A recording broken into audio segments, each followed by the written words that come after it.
I'll bring you guys back to. It is the night before. It is right after you have had dinner with the queen. Just let me double check. Get you guys up to the right scene here. There we go. And as you return back to your rooms, and you can see through the windows fires being lit by the docks in memory of those fallen. And you can hear singing, chanting, prayers being raised from the shoreline. And even in this dim light from the torches you can see along the shore, you can see boats being launched. And within them, the wrapped bodies, of those who have fallen, and as they're being returned to the sea.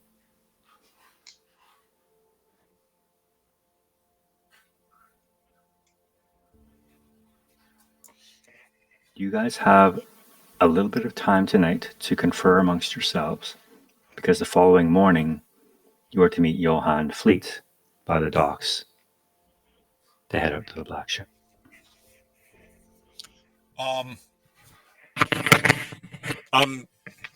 Turk's going to go down to the docks and see his presumptive father off. Oh, accompany Turk. I'm going to talk to my buddy Dwarf here. I think we should sneak onto this boat going out to treat with these Corsairs tomorrow and stow away. What do you think? Aren't we supposed to go on the boat with them? I didn't think all of us were. Away? I thought you said some of us. Did I mistake that? No, you're all invited. You don't have to stow away. Oh, okay. My bad. I mistook that then. I thought it was just there was some like Eucalio and Turk. Is what I thought was going. My bad. Yeah, they're trying to make an envoy out of us. It's best that we stick together, though, I think. Yep. Sharpen your axe. Ha! Indeed. So, Zurich and Moonstalker, you will stay at the Queen's Hall? Yeah, I'm going to bed. Okay. Yeah, I'll stay in the hall. I'll sit reflecting on some thoughts by the fire for a little bit before I head to bed. Okay. Turk and Goldie, you make your way down the road to the piers, where you see a bit of a crowd has gathered to say farewell. Amongst them, you see Haldane and the Queen. Instead of her normal teal, bluish robe, she wears black tonight.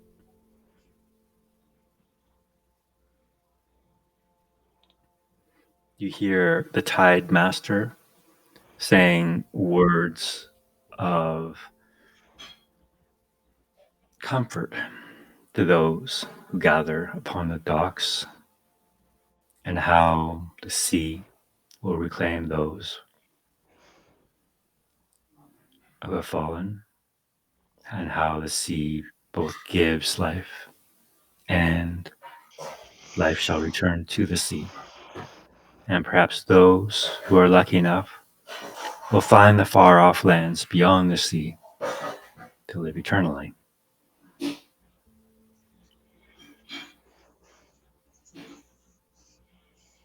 When it comes to Falmir, you can see the Queen approach his boat. All these are just tiny little skiffs that they kind of launch off with a lantern hung on the bow to guide their way in the darkness into the next world. She takes his hand briefly, kneels, and kisses his forehead, and places a brooch on his chest before retreating.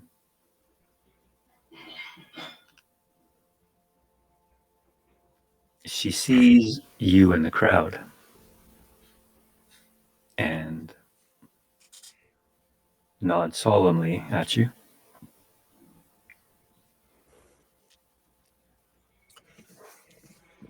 So, are other people, has this kind of remembrance happened for other boats? Have other people walked forward to pay their last respects? Yes? Okay. Yeah. Turk looks over at Goldie and says, "Would you mind coming with me, please?" Of course. So Uh, we walk. Turk walks hand in hand with Goldie down, then to the boat. mhm. I don't know if we pass the Queen on the way, Yeah, you will. and he just kind of Turk just kind of gives a little nod to her and thank you, and he'll walk up. And I'm looking through my inventory currently. I don't think I have anything much to offer. In terms of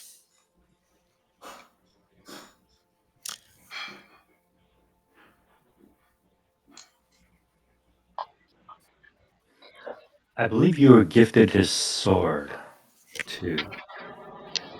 Right? Queen They gave you Nimue. a sword. I Yeah. remember that.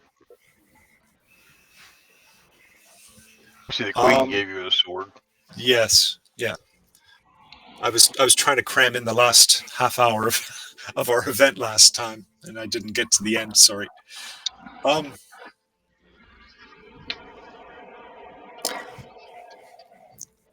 Turk's going to leave his pipe.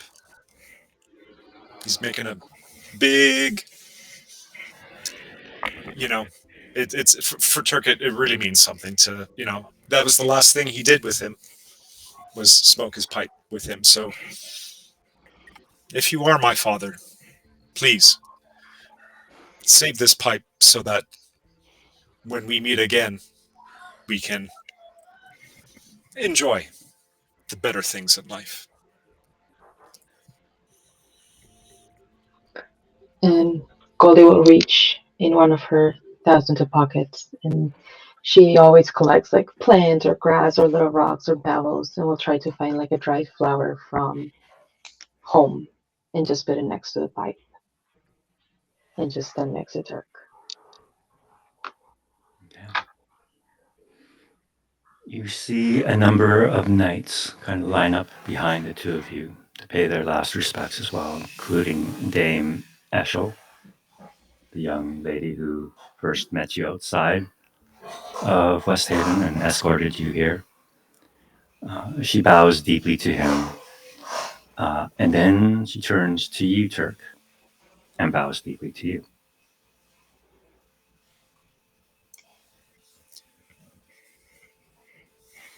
And I wish we could have met under better circumstances and got to know each other and each other's party. She simply nods, and you can see that she is fighting back the tears. Falmir was loved amongst the knights here. He was kind, he was brave and fair, and he did his best to look out for those knights. And despite what Haldane had spoken in the council about how Falmir might have failed in that regard in preparing the defenses of this town, there's still a lot of love for Falmir from these knights. This makes me happy to hear. Thank you. So as the last of these boats are pushed off the dock. Oh, sorry, go ahead. Um, When Turk puts the pipe down, he gets, and not from the position that some may think right away from a thief of a thief. What does the brooch look like? Does it look at all like the brooch or the amulet that ended up becoming a ring?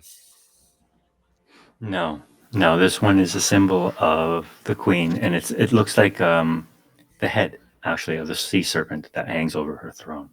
Oh wow, that's neat.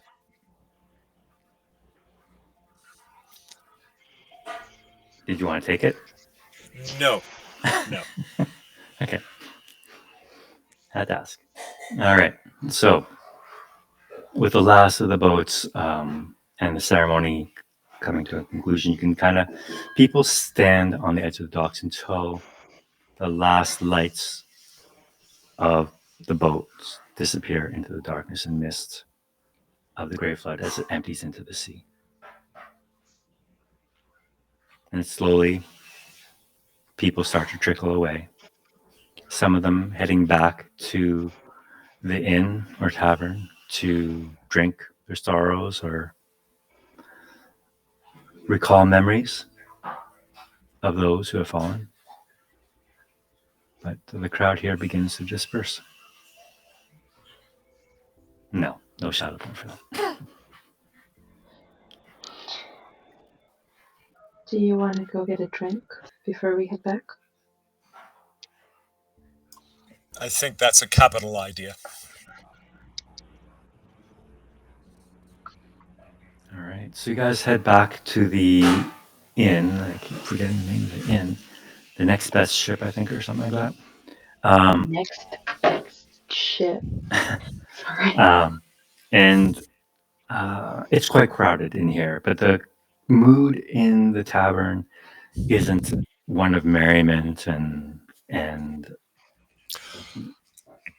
open conversations. There's a hushed, kind of somber sense to this.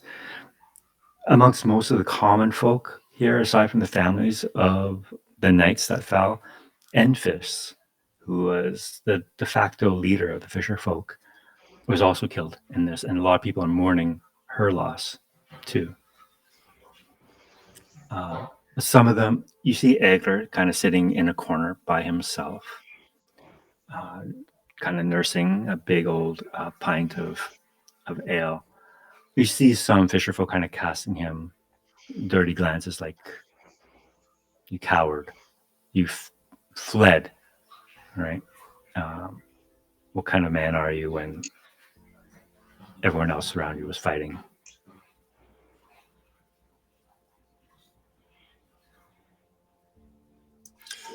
Turk's going to step forward. Goldie, did you want to say anything, or?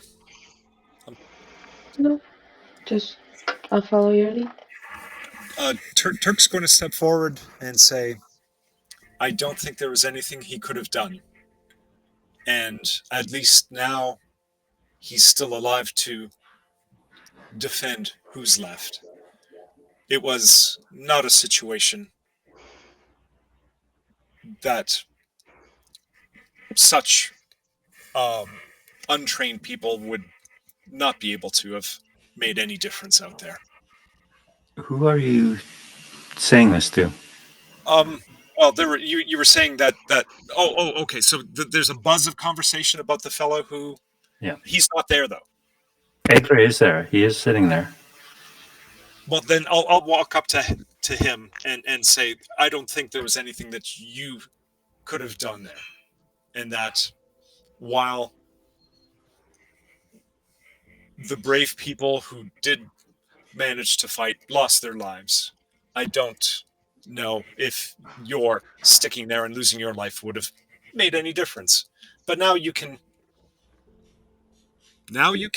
rise up and with your fellows defend your town. Try to inspire him. He looks at you and as he's holding his mug and he says, "Mother fools. Fools, why would you throw your life away for what? You don't even know who these people are. I just want to fish now my boat is gone." What am I to do now? A fisherman without a boat. Exactly. What would you do without your harbor? Without people to sell fish to?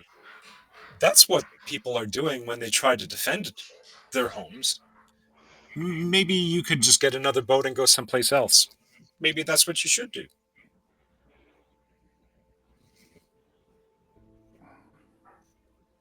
Where will I find another boat?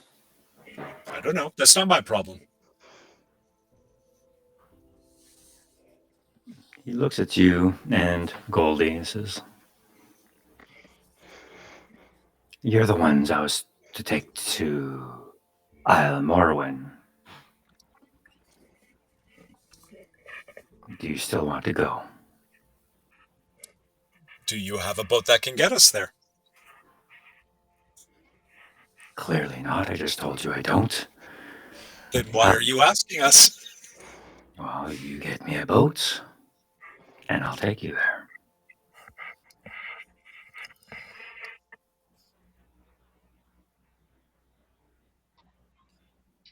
I'll put my hand on Turk.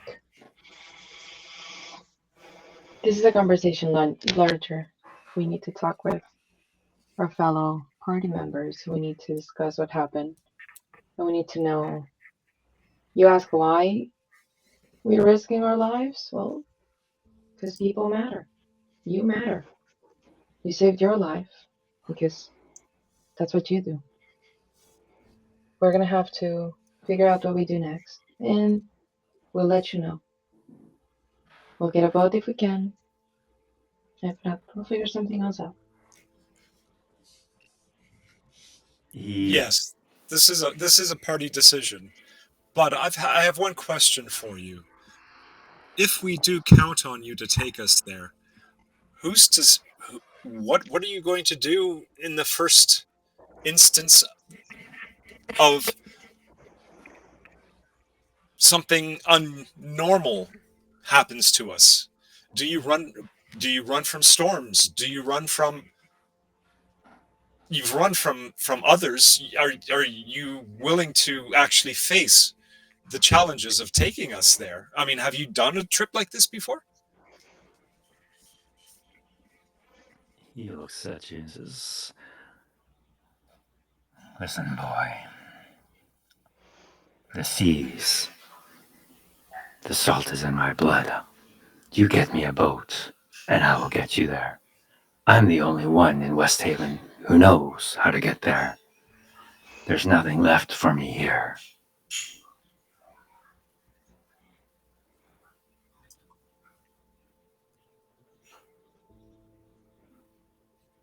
Does he sound like other fisher folk from this area, or is he somehow of a different accent or mannerisms? Go ahead and make an insight check.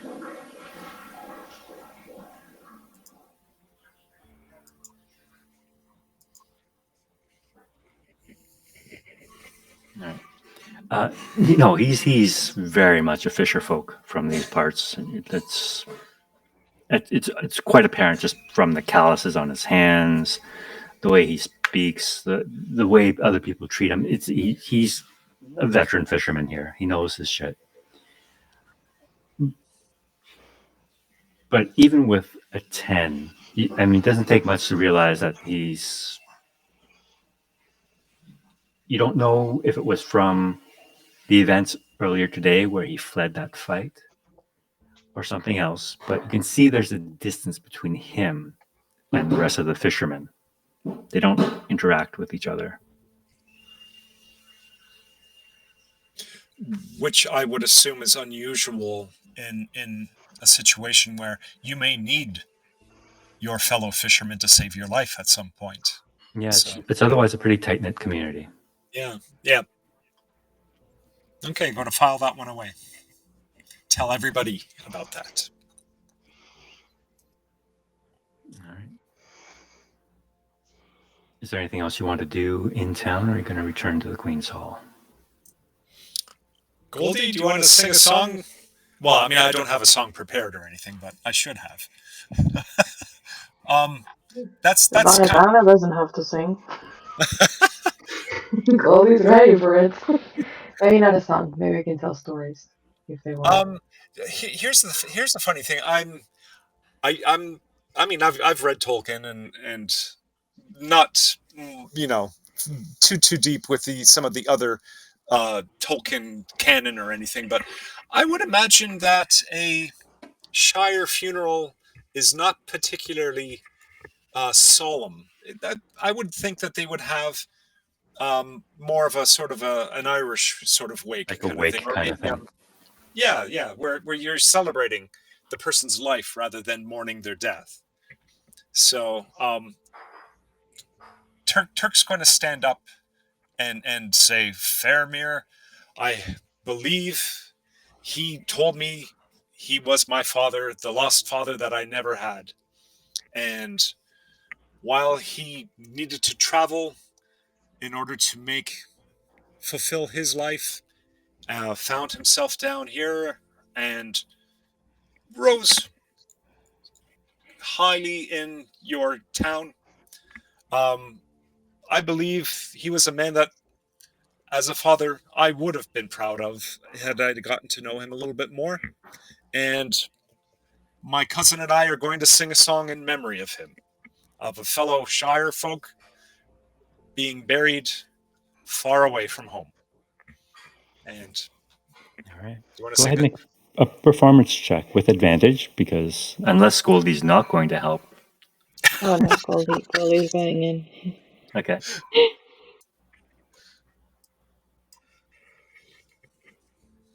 Oh, All right. and he fails poorly. All right. So you say these words about your father and you break out into a song, and people are kind of half listening. Some others kind of return to their whispered conversations. Others just kind of drink themselves into oblivion. It's kind of like the background music at a department store. People just kind of know you're there, but they're not really paying a lot of attention to you. Um, they're all kind of in their own little bubbles at this moment. If Goldie and I smoke Goldie's pipe uh, in preparation for inspiration, would this be a good time to do that? Yeah, sure. Goldie, what do you think? Yeah, I think after this song, Goldie would offer to smoke. However, did we go to the bar and get something to drink? Something strong to drink? Okay. As strong as two little hobbits can handle. So, some apple juice. Uh, I know. After singing, yeah, we'll just sit down and I'll just get the pipe ready and just. You're in complicated times, Turk. Far away from home. Yeah, and these people don't know what it's like for Shire folk when they die. I think we don't know what it's like for them. We're not in the Shire anymore. That's so true. So many ways. What? And as we're smoking, I'll just got the whole thing ready. What do you think? Because okay, on a question. I don't know what kind of conversation you had with your dad the night before. Night before. Okay, but you had a conversation with him. Yes, all too brief. The Okay. drowning child was sort of broke that up. Okay. Then I will ask. So what do you think brought him here? What do you think he saw? Well, he said it was just opportunity, more or less. He had to leave Bree. Things weren't working out. I didn't really get too much details from him. There wasn't much time, but he was inspired by the Queen, and apparently she valued his service. Yeah, it did look like it. I hope he had a good life, because everyone deserves it. And making a name for yourself is not easy, especially when we're, well, amongst fairy tale people. I'm glad I was able to sit down, Zurich and I, and have a pipe with him. It it wasn't the full tying up of a loose end, but at least I feel better that I made that effort rather than spurn him. Yeah. Well, my house has always been full of people, and I cannot fathom what this is like.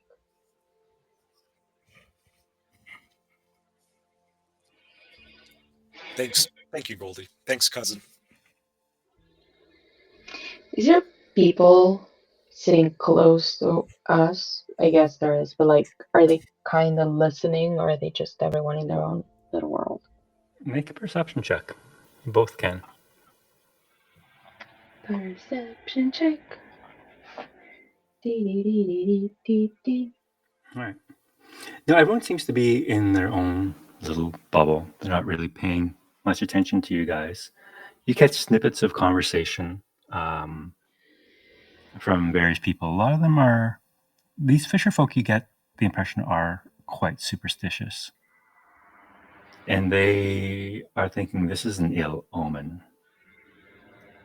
And they talk about other signs that they have seen. When you hear someone talk about, I've heard the hungry one is back. It's not a good sign. Don't go too far offshore. And another one says, I know the queen. She slew that serpent some time ago, but I swear I saw one swimming in the river. Again, it's maybe there's another one. Maybe she just made things worse.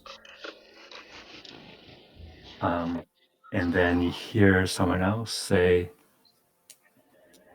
the spirits are restless across the river. The singer, I heard it sing. More like wail, if you ask me, as the last of the boats went out to sea.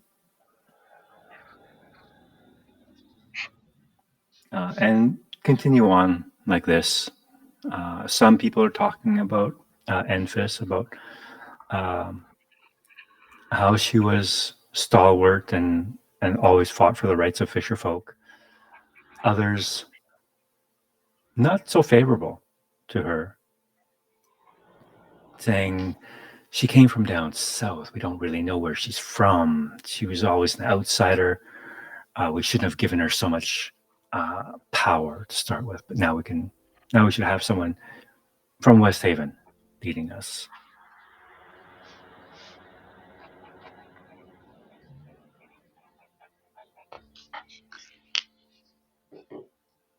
And others talking about the number of strange boats approaching West Haven, fishermen from the south, Enfys being one of them. But Enfys has been here for quite some time, but there are more these days. And they're curious because they seem to be asking a lot of questions.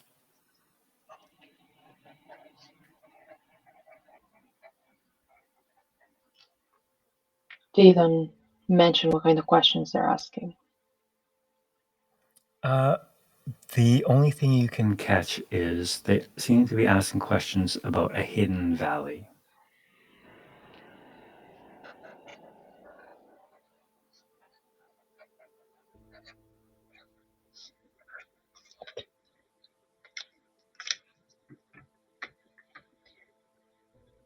Um,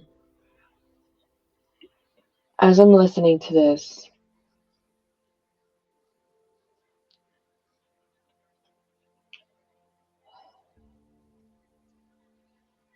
yeah, Goldie's not gonna touch on shit. She doesn't want to fuck it up. She's just gonna like kind of turn to you, Turk, and just kind of whisper,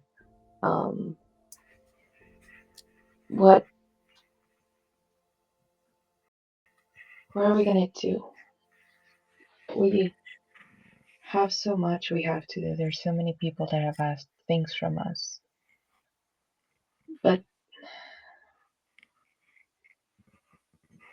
these people need help. Are we the right ones to offer it or to give it? And if we don't, what kind of people are we?"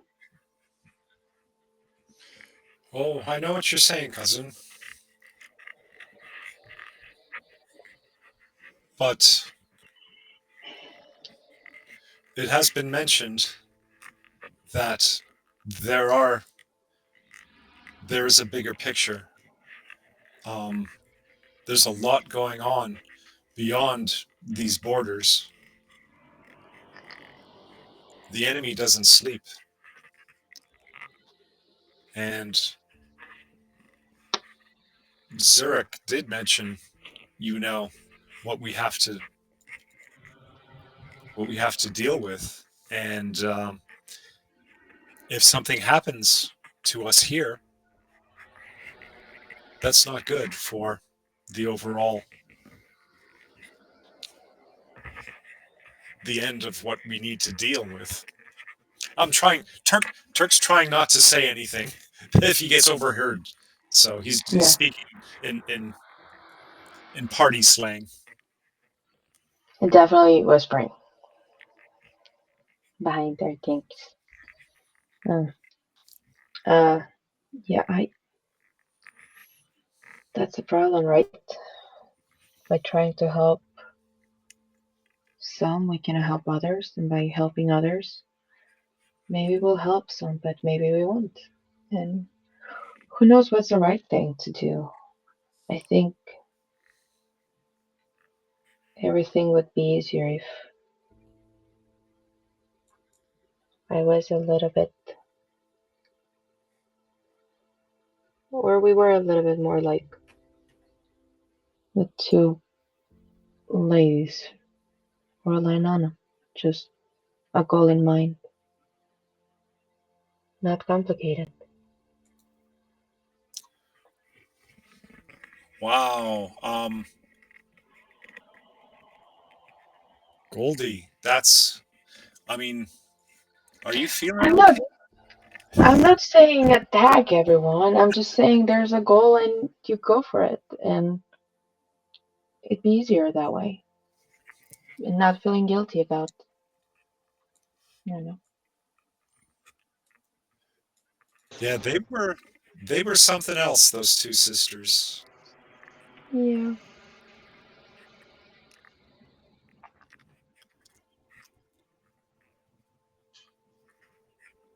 but they got things done, better or worse. Maybe we are becoming more like them. It's scary to think that. I think we have to, but I don't know. This is a large glass. Should we head out? Yeah. Make sure that our friends are not killing each other or Yep. anyone. Mugs up.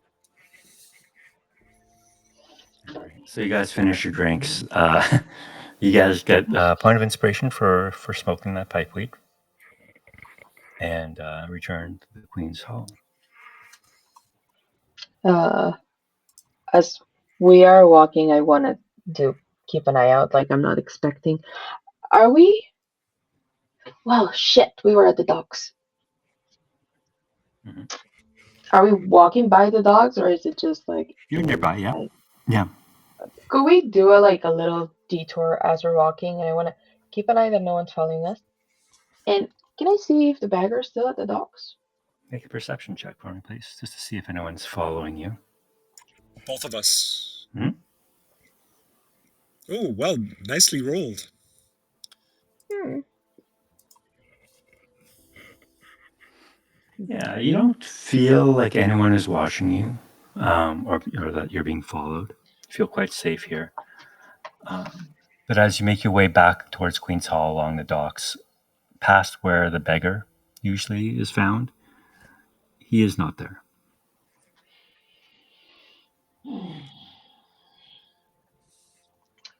Oh shit! I don't remember anyone mentioning if he was going inside somewhere to sleep. I'm gonna assume he is. Hopefully he has some kind of shelter. Is there anybody else on the dock right now?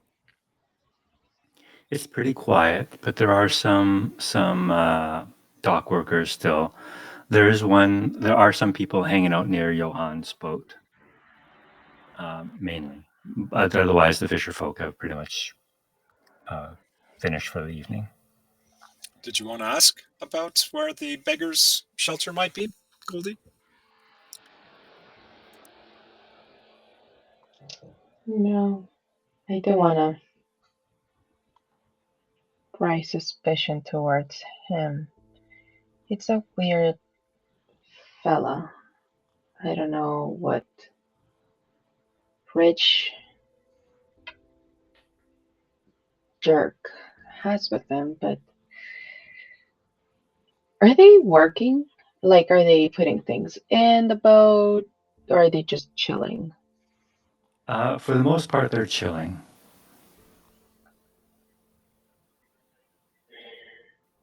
I don't trust them. And I feel like, well, now I feel like everything's a trap, but I feel like it's a trap.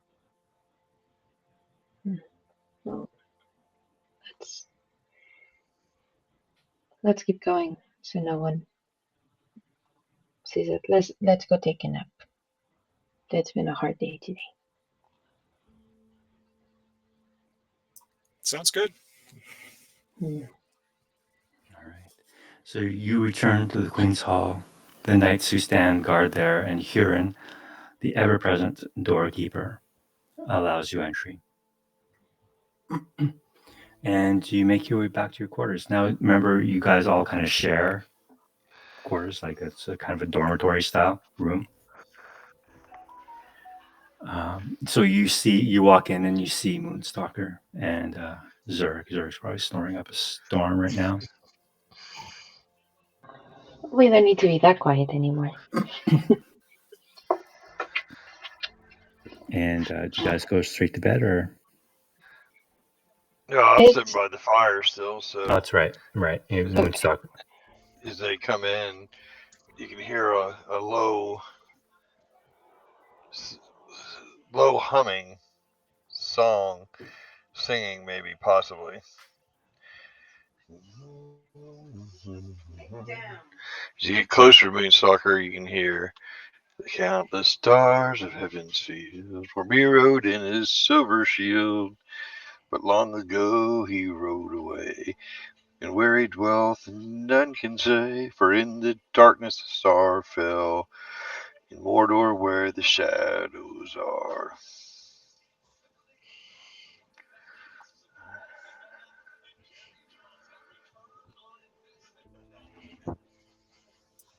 Have you been drinking, Master Moonstalker? It looks like he's drifting in thought. No, I have not. Have you there, Master Hobbit? Yes. Seeing down at the next to the last best ship, some pints to send my father off.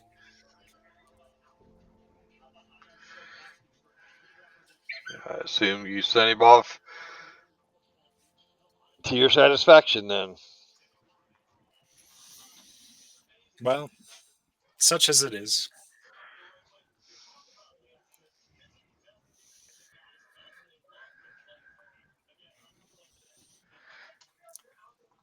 What are our plans for tomorrow? As was before, to go to these negotiations and possibly secure a ship for our journey north. Ah, yes, that fisherman was bragging about himself being the only captain that could take us where we need to go. Yet he's lost his ship today. It makes me wonder, someone so, I mean, granted, he's not a he's not a knight or a person who's used to fighting, but someone who leaves so easily can yet portray themselves so confidently that they won't do the same the next time danger happens. I fear that you may be taking things much too hardly on the common folk. It's such horrors of war. Most will flee in the face of a raider, and rightly so. For if they do not flee, they die. What would you have him do? Stand his ground and die? Or flee to live another day? There is more there, though.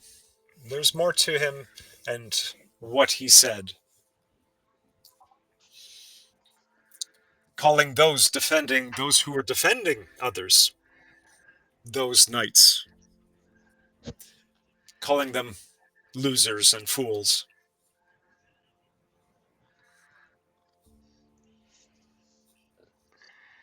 Well, as we attested with our own vision, they weren't very much in the way of arms when it comes to being knights. It was more so a perfunctory title than any true test of skill in battle. I would say 10 dwarves could stand against 100 of those so called knights with no trouble at all.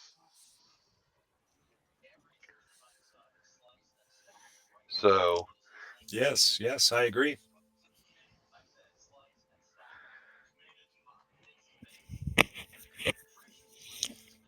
he might not have the fortitude to withstand the evil, but that does not mean he cannot aid us in our ability to do so.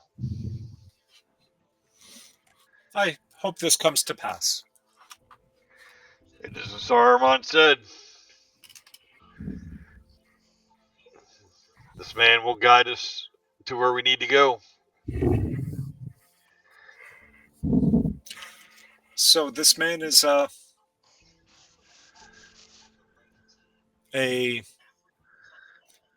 lack of a better word, an agent of Saruman?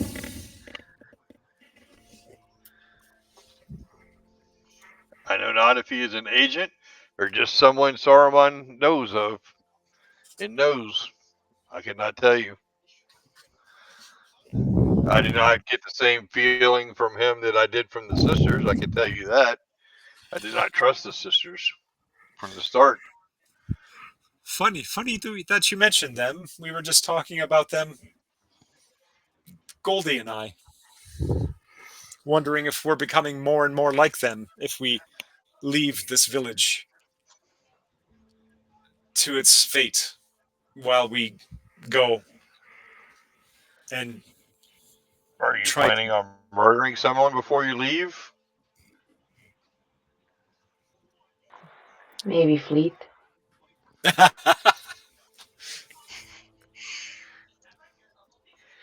Are you planning on murdering anyone that would not deserve it before you leave? I know what you're saying. Yeah, I know what you're saying, but it's gray. There's a lot of gray here.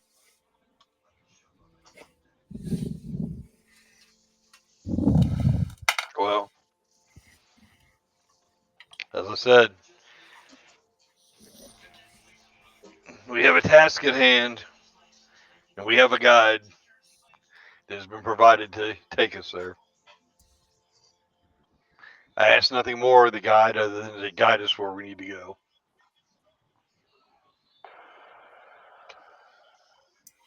Well, then let's try and get him a boat. Question I'm asking. Didn't the oracle or the seer say to not go by sea? On the recap I got. Okay. Then the seer said he saw black coming from the sea. I think we've encountered the blackness coming from the sea, personally. Uh, the Darkness. fisher. He might have said black, he might have said darkness, but The fishermen at the tavern were talking, and they're superstitious and simple folk, but they're mentioning more and more. Well, and there's things they don't like, I guess. They said that people have seen the new serpent, and the land. The land sounds sad. There's a singer. If that is a singer or the land singing, I don't know.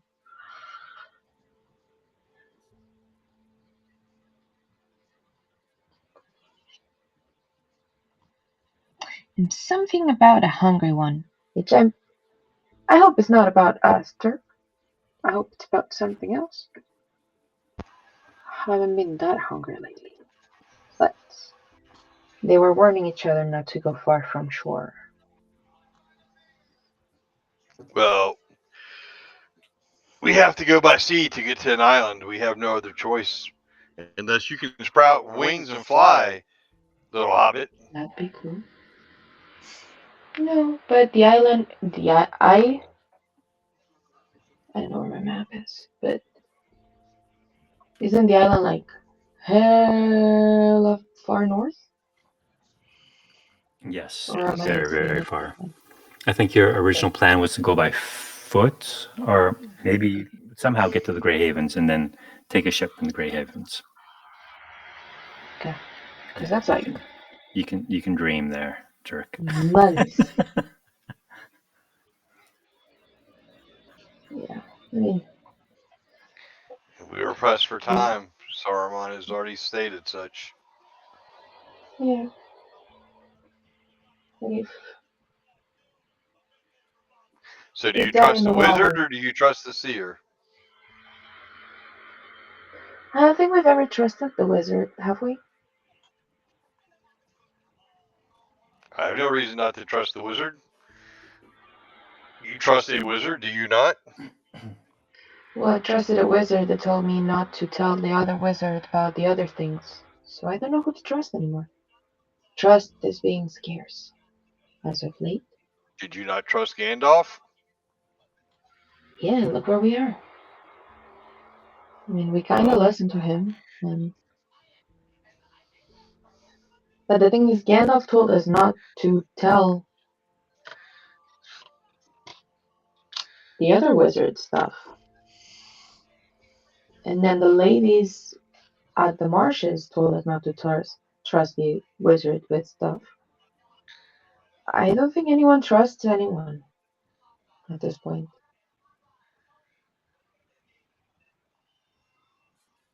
I But I cannot do live trust my the life wizard. distrusting everyone I meet. I will not do so. I've been saying that for the past however long we've been together, but time and time again, I get proved wrong. So maybe, I don't know. I want to trust people. I want to believe that people are good, but in this journey, it seems like we keep encountering people that are not that good. Just, There's plenty of evil in the world. yeah.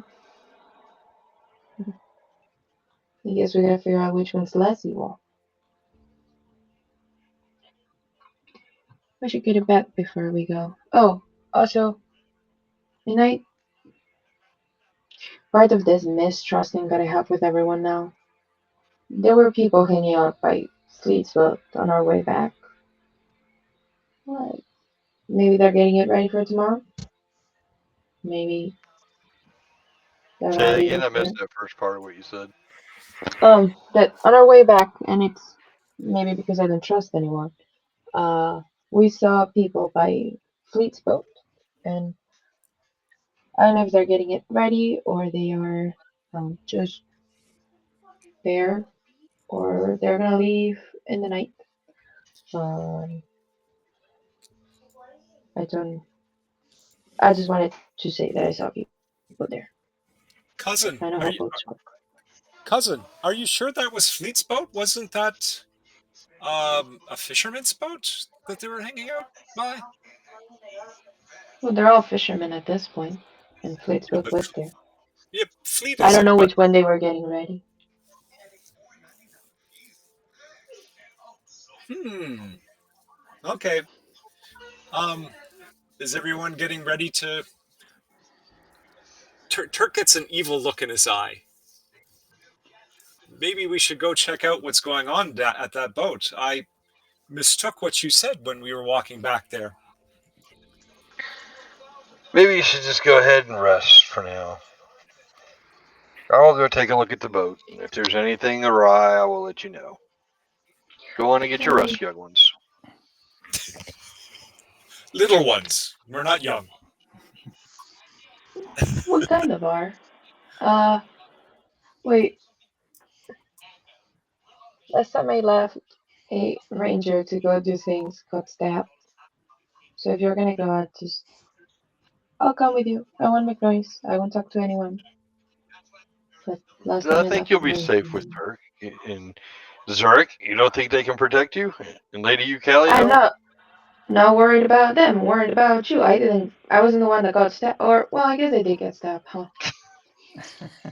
The time before that, there was a time you weren't here. It was a different ranger, and I was supposed to be with him at all times, and then I left him because he was like, "Go get them," and I left, and he got stabbed in the leg. I'll Pretty be much in the fine. same place that you got stabbed. Oh, I got stabbed in the ribs, didn't I? Yeah. Was it in the ribs? Okay, I was like, oh. It's fine. Go ahead and go rest, Goldie. It's fine. I will be okay, I promise you. Okay, No one will even know I'm there. make you sign a contract that I'm not responsible if you get a dagger in your neck. Okay. You're a witness, Turk. She's not responsible if I get a dagger in my neck.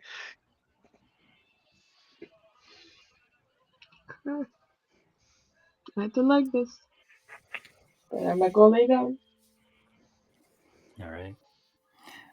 So Moonstalker, do you get up from the fire and Yep, depart I'll the get up hall? and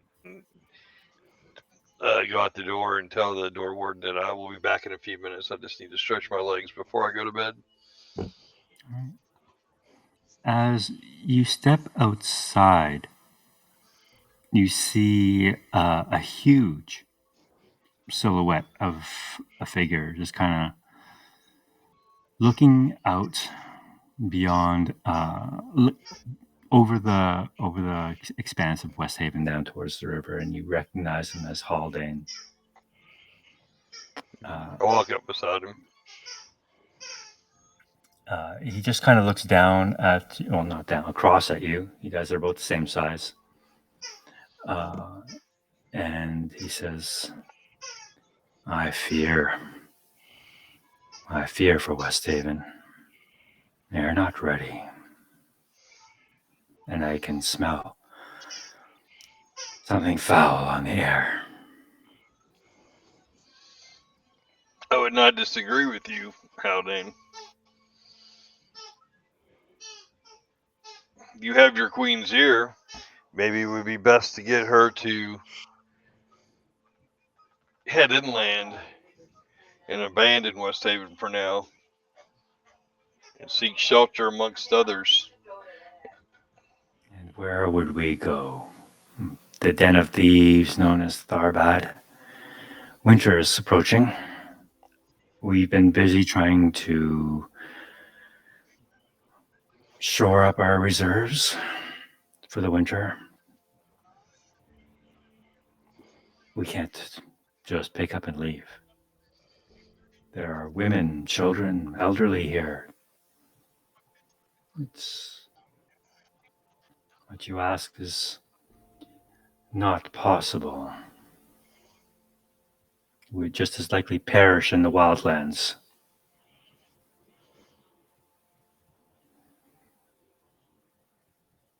You spoke of rangers in Minhiriath that could come to our aid.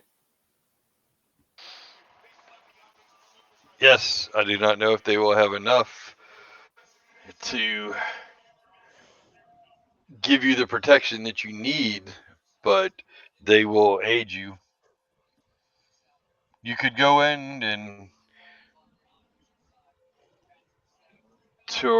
take your people inland towards the Rangers, and the Rangers might be able to help you find shelter for the winter. If nothing else, maybe you could make it to Sarn Ford.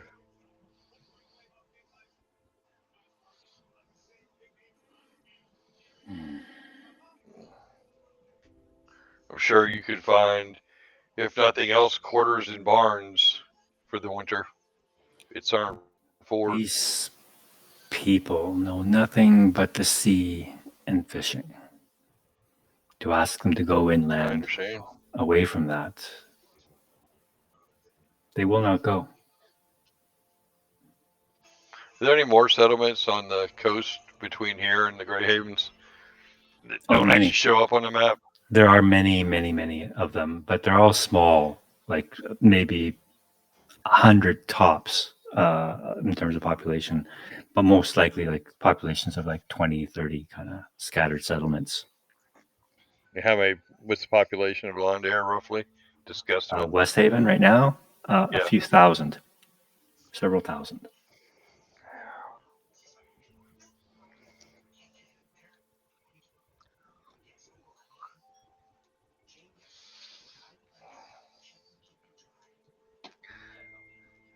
I don't know what advice to give you. I mean, I already suggested you send out riders to the Rangers to ask for aid, but We I do don't know know if that will where be to enough. dispatch our rangers, our riders to. Where should And we find these rangers? I'm gonna assume that there's a big hill somewhere between here and Minerath in where the words are on the map. Somewhere there's a big hill that stands out somewhere. Yeah, I mentioned this last time. The closest one to Londare is Worm Hill. That's where the closest ranger kind of, you know how they have the little secret Ranger stashes. caches. Yeah, Yeah. that's the closest And one. I'll say head north to Worm Hill and light a fire atop Worm Hill and wait until a ranger shows up. Should not take long, maybe a day. You all have to show us where Worm Hill is. Not many people have left. Do you have a map? Perhaps the seer has one in his library. I do not. Just I said before, it might be best for me to ride by myself. If you guys have a horse in town that I can borrow to ride to Worm Hill myself, and I can leave a message, and I won't have to wait for them to return. But that will have to wait until after we visit with the ship. I have been meaning to ask you about that. Do you truly intend on parleying with those who slew the knights of Westhaven? Me personally? No, I do not. Would you? No, I would rather strike them down. Your thoughts and my thoughts align. Perhaps we can end this war before it begins, then.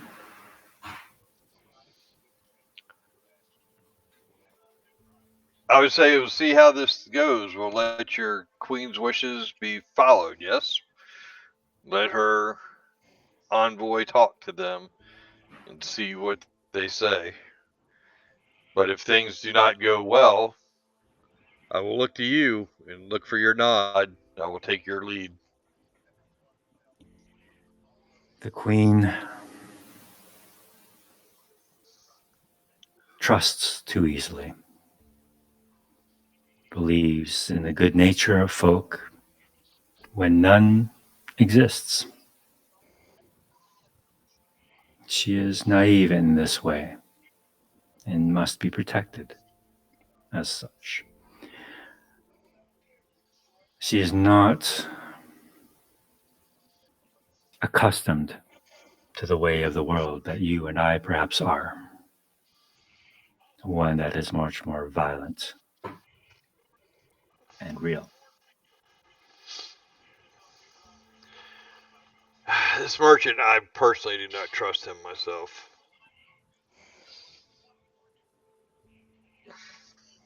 Neither do I. Johann is a bit of a snake in the water,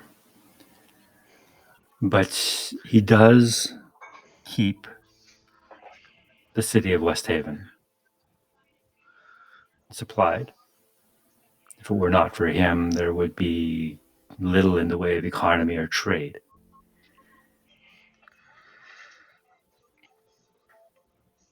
When the hobbits were returning to the hall, the Goldie said she saw people around his ship looked like they were getting ready to leave.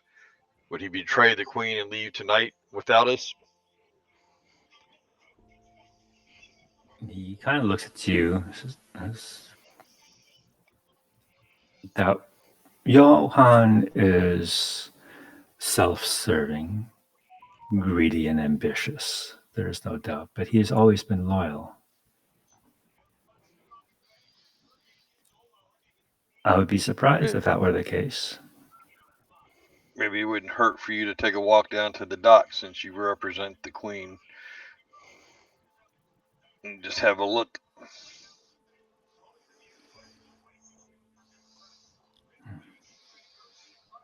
It is a nice night for a walk. Perhaps I will accompany you. Very well, let's go for a walk.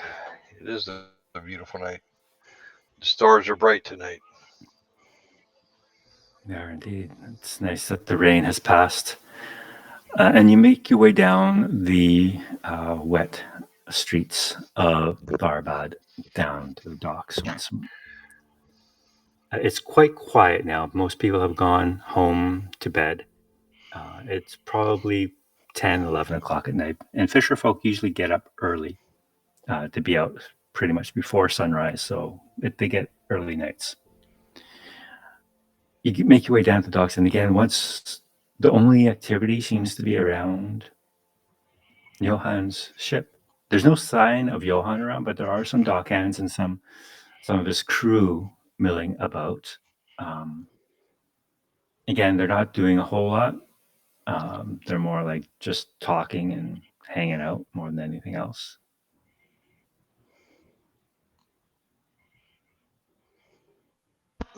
Mayhaps the hobbit's concerns were unfounded then.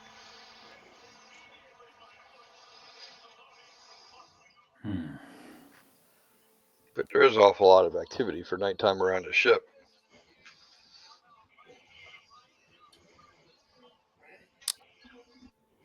Haldane simply shrugs and says, I'm a warrior. I know little of ships or their workings, so. But I know that Johann is quite protective of his ship, and you can see the name of the ship is Nimwe's Grace.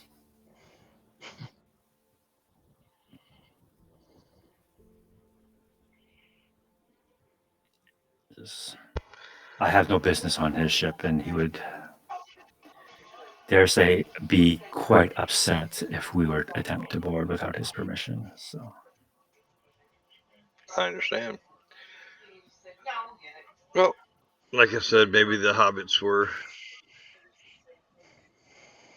their concerns were unfounded, but it does still seem kind of odd, even though I'm not a sailor myself. It seems odd that they would not be sleeping to rise early in the morning to set sail.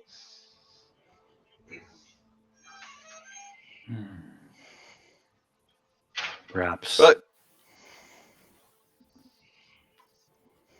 good. No, he's just saying, well, speaking of early mornings, I must retire myself. I promised to drill the new set of recruits at the break of dawn. Very well. Has been I will see you on the ship tomorrow. I will not be accompanying you. Oh. No. But fairly well, and keep close my words. It may be the lesser of two evils if the captain of that boat found a dagger between his shoulder blades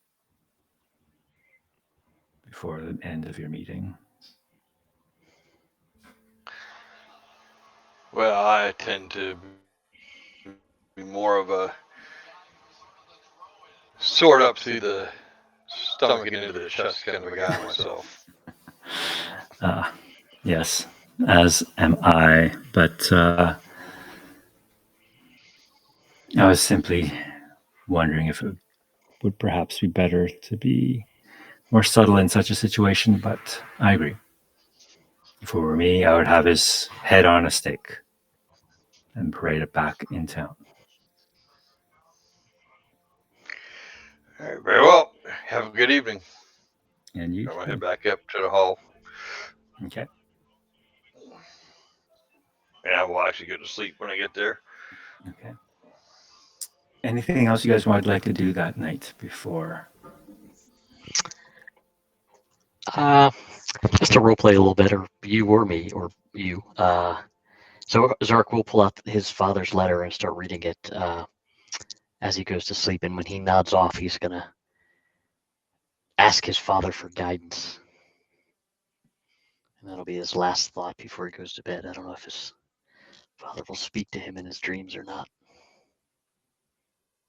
What does Zurich think his father would say to him?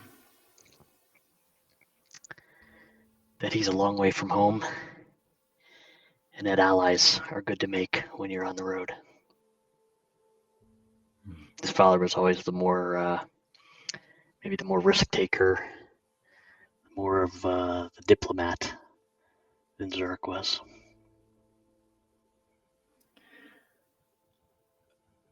There was an old saying that your father used to tell you growing up. You can take the dwarf out of the mountain, but you can never take the mountain out of the dwarf. And it gnaws on you, those lines in that letter where he urges you not to return home, because that seems almost contradictory to what he has said and the true nature of dwarves, that they're your home. Your nature is to delve deep within those mountains. And yet here you are living your life on the surface amongst men and now hobbits and elves, far from home, a stranger to your home, in fact.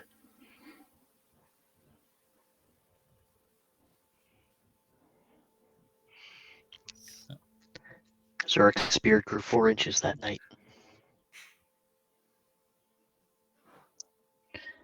All right.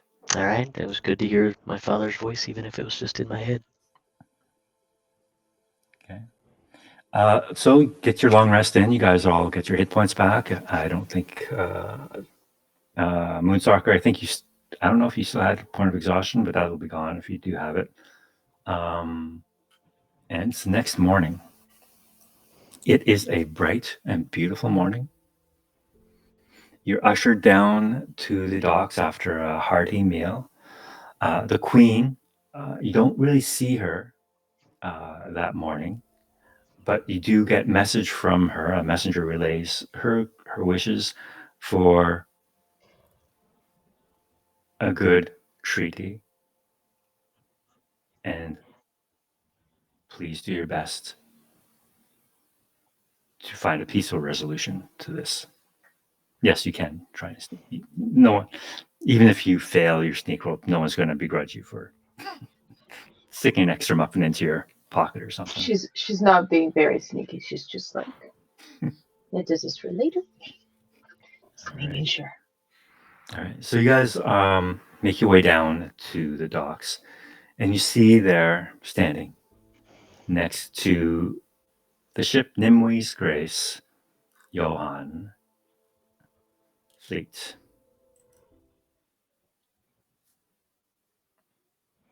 He sees you, and he's got this fake smile plastered on his face as he sees you. He's wearing what you see there, beautiful gold robes over a red kind of linen vest, brass buttons, very sharply dressed. And he looks at all of you and says, he kind of frowns a little and says, "Do you not understand the task? We are meant to be representatives of the Queen, envoys, as it were. Do you not have better attire to present yourselves with?"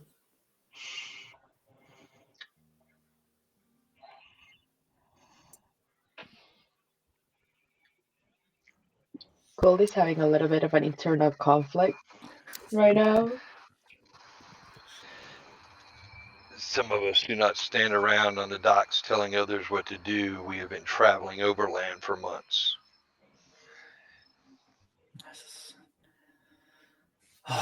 The lack of respect. And he just kind of turns his back on you and swishes his robes, and he walks up the gangplank onto his ship. You see the boat is humming with activity. You see sailors kind of rolling barrels up ramps onto the boat. You see people working the ropes and the sails. And he turns around once he gets onto the deck of his ship and looks at you. "Well, are you coming or not?" Just wanted to make sure you were able to make it in without a tumble, so we don't have to help you out of the water and not climb in. As he narrows his eyes at you. So you all get on board?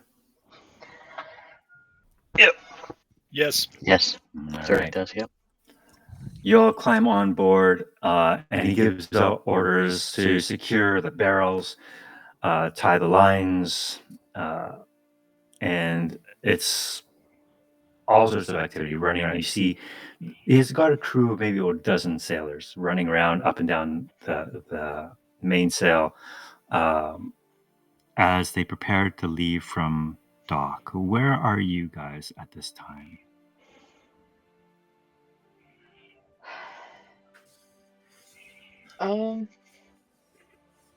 Does everyone seem to be following orders? Like, do they respect them, or are they a little bit whatever about it? Make an insight check. I need to remember this one. Is this a single deck ship? I mean, as far as the top deck, or is there like a forecastle and aft castle? No, this one is. There is a small aft castle at the back of the boat. There is what you're seeing there in the center of the boat. There's a small like cabin that kind of goes down below deck from there. That's it. Turk was going to ask whether Fleet is actually the captain. Is he giving orders, or is somebody else giving the He's orders? the one giving orders. Okay. With the 10 Goldie, you look around at the sailors to see how they react to being given orders, but they all seem far too busy to really care. They know their jobs, they know what needs to be done there, and they're doing it. So within a few minutes, as you guys are kind of I'll milling get around, somewhere out of the way. yeah, Personally. Zurich will find a barrel in the middle of the deck and sit on it. okay. So Turk's going to walk around. Sorry, I was muted there for a second. He's just going to walk around. I guess every ship sort of has captain's quarters towards the back. He's just going to sort of do sort of walk around the gunnels and see if there's a door that goes down into a more comfortable area of the ship, shall we say. there is a door beneath the aft castle there, aft deck, and that clearly is probably where Johann's office quarters are. No one seems to be going there.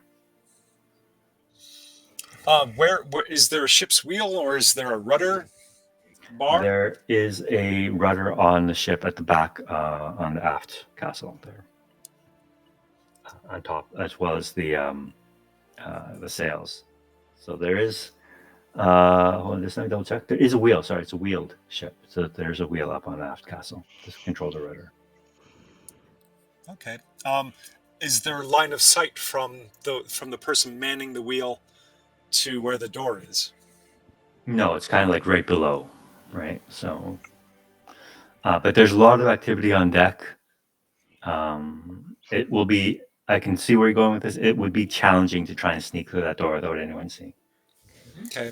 So I won't look at the door necessarily, but is there any kind of a sort of a light, like a portal, that allows light down into the cabin? Not from this side. It's just a door.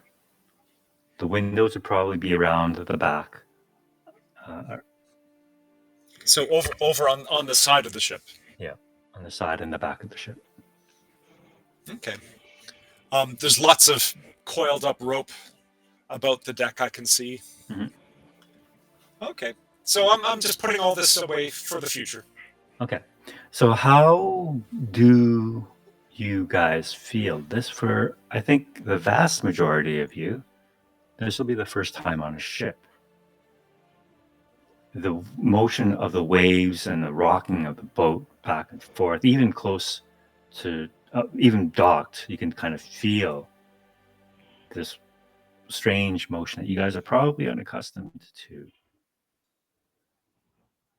Hobbits of the Shire, those that are not brandy bucks, have a natural aversion to water.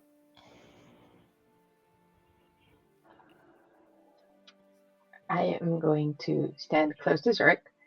And he said he's sitting on a barrel, so I'll just if there's something to hang on, and if not, I'll just find a piece of rope and just kind of tie it, not tie myself. Oh, maybe I could tie myself and then it just floats. And I'm having that kind of mental gymnastics discussion and trembling about the water and also kind of muttering, so maybe Zora can hear me. And just, this doesn't feel natural. We are going to a place that had a orc the size of a Rocky Mountain ready to kill us, and now we're just on this piece of wood in the water, going to another piece of wood with people that have weapons. We know that. And also there's a massive asshole as the captain. This does not feel. I was gonna say bigger words. And I was just kind of try to do all of that, and yeah. Nice. That is Not indeed very good. That's inspired muttering. And Zurich, how does a dwarf feel on boats? Just yeah, definitely apprehensive, but he's doing this I'm cool, I'm calm, I'm collected thing, and he's just finding a place to sit. He's gonna sit, do some sort of like pseudo meditation to just look cool, calm, collected. Like this isn't phasing him. But to like first time on a ship, he's taking it all in. And This goes because back. he looks like that, Gold is freaking out. He looks so calm right now, and this is amazing, but I cannot do this. This is not okay. Like I don't know how you do it, but there's a lot of that going on. All right. So, Zurich, this kind of goes back to the thoughts you were having last night, too, as you were reading your letter. Far from home, spent much of your adult life in Bree amongst men, traveled the far wide through the wildlands of Eriador. Now you find yourself on a ship of all places. You are, can't help but think, you are the most undwarf-like dwarf that you can probably imagine right now. But at the same time, Wayne, where's some? Oh yeah, so Zerk would have done two things before bed last night: read his father's letter and checked in on Eucaliel. So even though he is feeling very undwarf-like, he is feeling like the most important dwarf because of the obligation he has, because of the commitment he's made to care for, be the custodian of the thing that Eucaliel's holding. So undwarf-like, but yet like elevated dwarf because of his mission. So as he's sitting there trying to be tranquil, where is Eucaliel? I'm gonna say she's not on the boat with you. She would have stayed in the Queen's Hall. Um, and I'm gonna say the reason for that is probably because of the ring. She does not want to bring in danger the ring. All right, well, he would have made plans for her to sit tight, stay safe, stay secluded, and I'll be back. So his mind is. She had wanted to have a conversation with the Queen anyway, did she not? Yeah, she did. Was that one of the things she said? So. Yeah. So this is all part of his journey relative to that special thing that he's looking after. But yeah, so that as he's sitting pseudo meditating on this boat ride, that's where his brain is. Okay. So as you push away from the docks and with a lurch, catching you kind of off guard as boat suddenly like hits the current of the gray flood, the sails catch the wind and the boat just kind of lurches forward. So you catch yourself before you lose your balance. But the sailors, not a problem. This is their life, their livelihood, and they're moving around. They're running up and down the ropes. And it's a hive of activity on this boat as they move forward and into out of the estuary into the sea. And as this happens, you see Johann approach you. Before you get that far, you skipped me about how I felt about being on the boat. Okay, sorry. So that's fine. Even though I've never been on a boat, I am a descendant of Numenor, and as I step onto the boat, I feel the sea calling me, and I will go to the front of the ship and look out over the sea.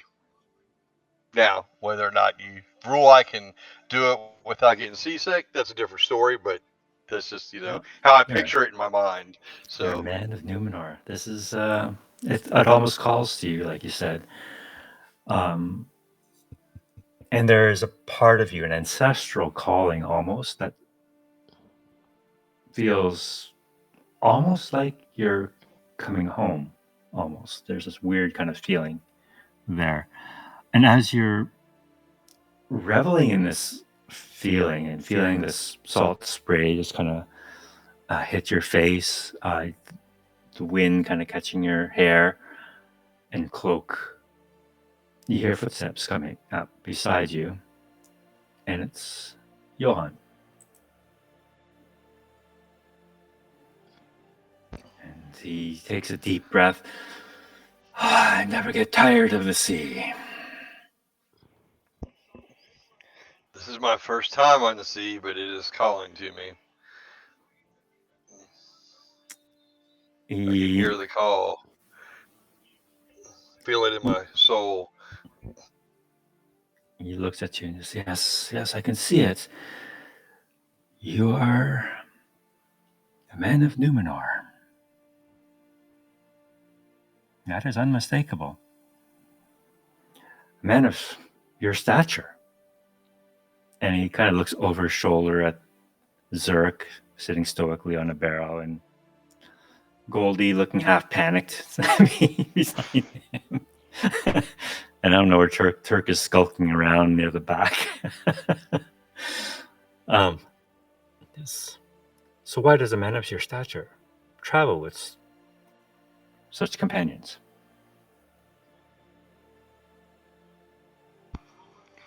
That is where my path led me. My path led me to them, and my mentor sent me with them.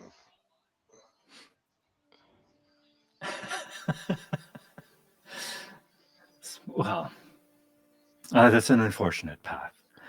But perhaps I can offer you a different path forward. Or see, I could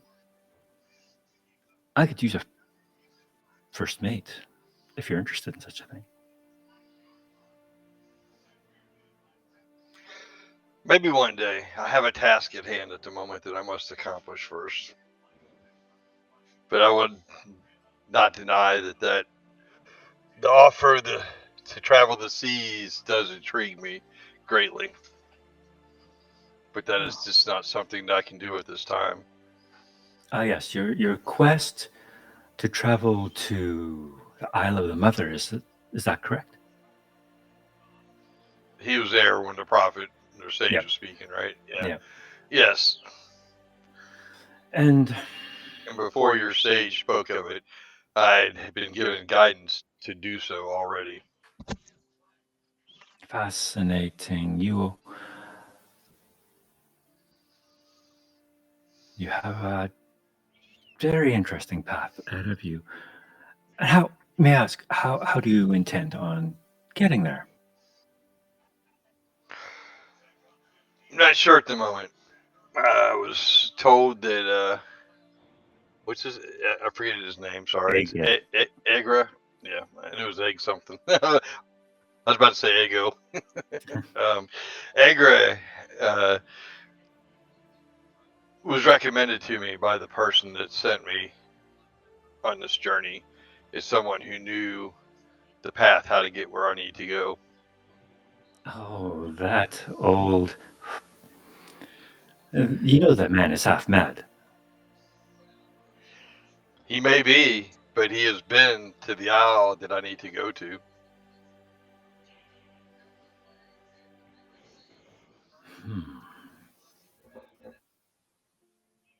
This island that we are going to, it's a special island, is it not? Yes, it is a place of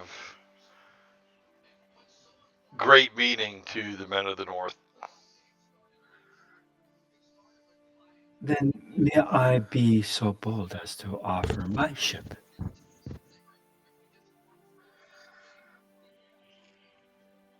Would that not interfere with your duties to the Queen? Oh, on the contrary, I believe this is within the Queen's interests as well. For I believe if the seer is correct, and there is a shadow approaching, and you and your fellowship are the last, or our best hope at confronting the shadow, then it would be my duty to assist you. As much as I appreciate that offer, I would only take you up partially upon your offer. If you could get us to the Grey Havens, that would be greatly appreciated. The Grey Havens. Well, any any fisherman with a boat can get you to the Grey Havens, but my crew, as he kind of waves a hand behind him, and you can see his crew. They're quite good.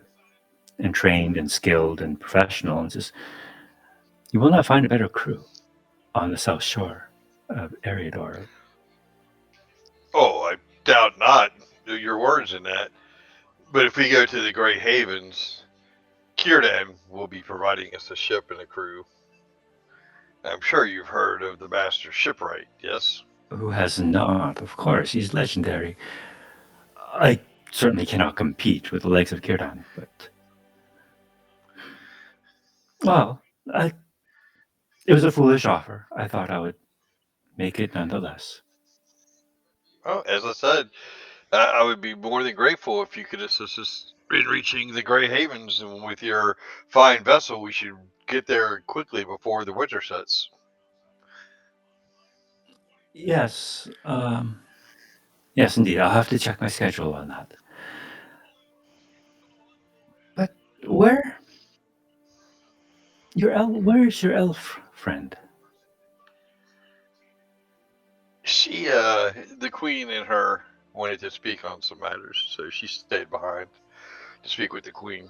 Oh, that is unfortunate. I wish to have a conversation with her. I so rarely encounter elves this far south. Yeah, I would think that you and your crew would be excited to be able to go to the Great Havens and be in the heart of the elven shipping Is world, so to speak. is she from Lindon then? Uh, is, to my knowledge, she is from Ladros. In Ladros. In Ladros. Rivendell. Riven? Oh, she is from that. Interesting. Is that where you are from too? Do you know this place? Do I know Rivendell? Yes, I do. All rangers know of Rivendell and have been there. All rangers know of Rivendell.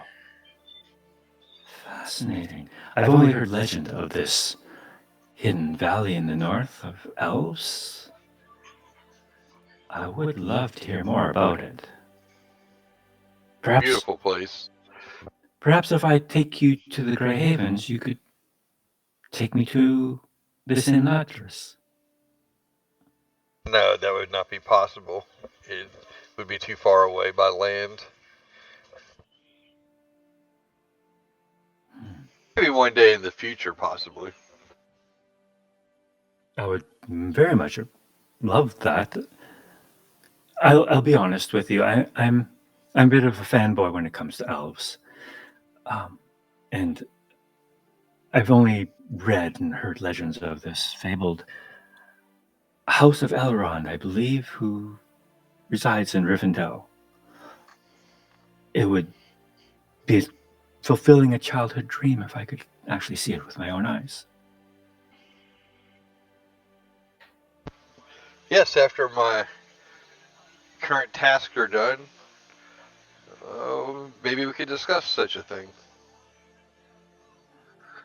The faster that I accomplish my tasks, the faster that I might be able to do so. Then I shall, with all haste, get you to Greyhaven, and even beyond, if the ships of Círdan are not available. My humble vessel is at your service. Your offer is greatly appreciated. We thank you for that. Oh, you mean to bring everyone else along too? Yes. They will be coming with me.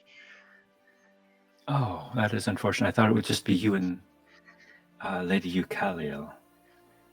I was hoping that we could possibly drop the hobbits off at Greyhaven and they could get on their way back to the Shire. I'm sure they miss home. And God knows, a ship is not a place for a dwarf. That will be up to them, of course, when we get to the Grey Havens. So, but they will be accompanying us to the Grey Havens. Of course, of course. I would think nothing else. Now, may I ask you how you intend on approaching the black ship?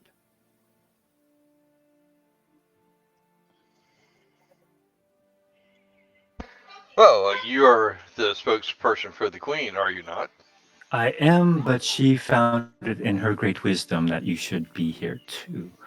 So I thought I would ask for your opinion.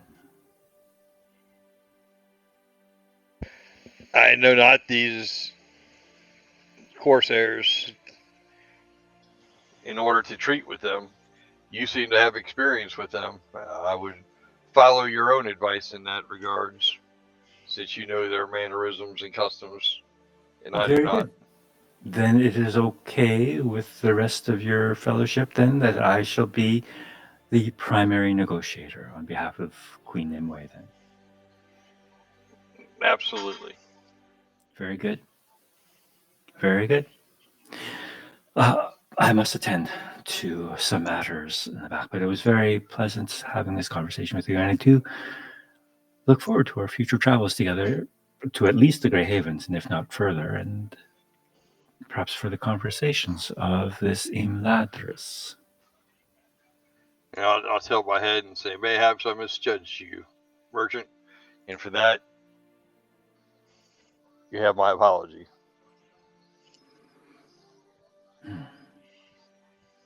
Was this an earshot of Zurich? Make a perception check, Zurich.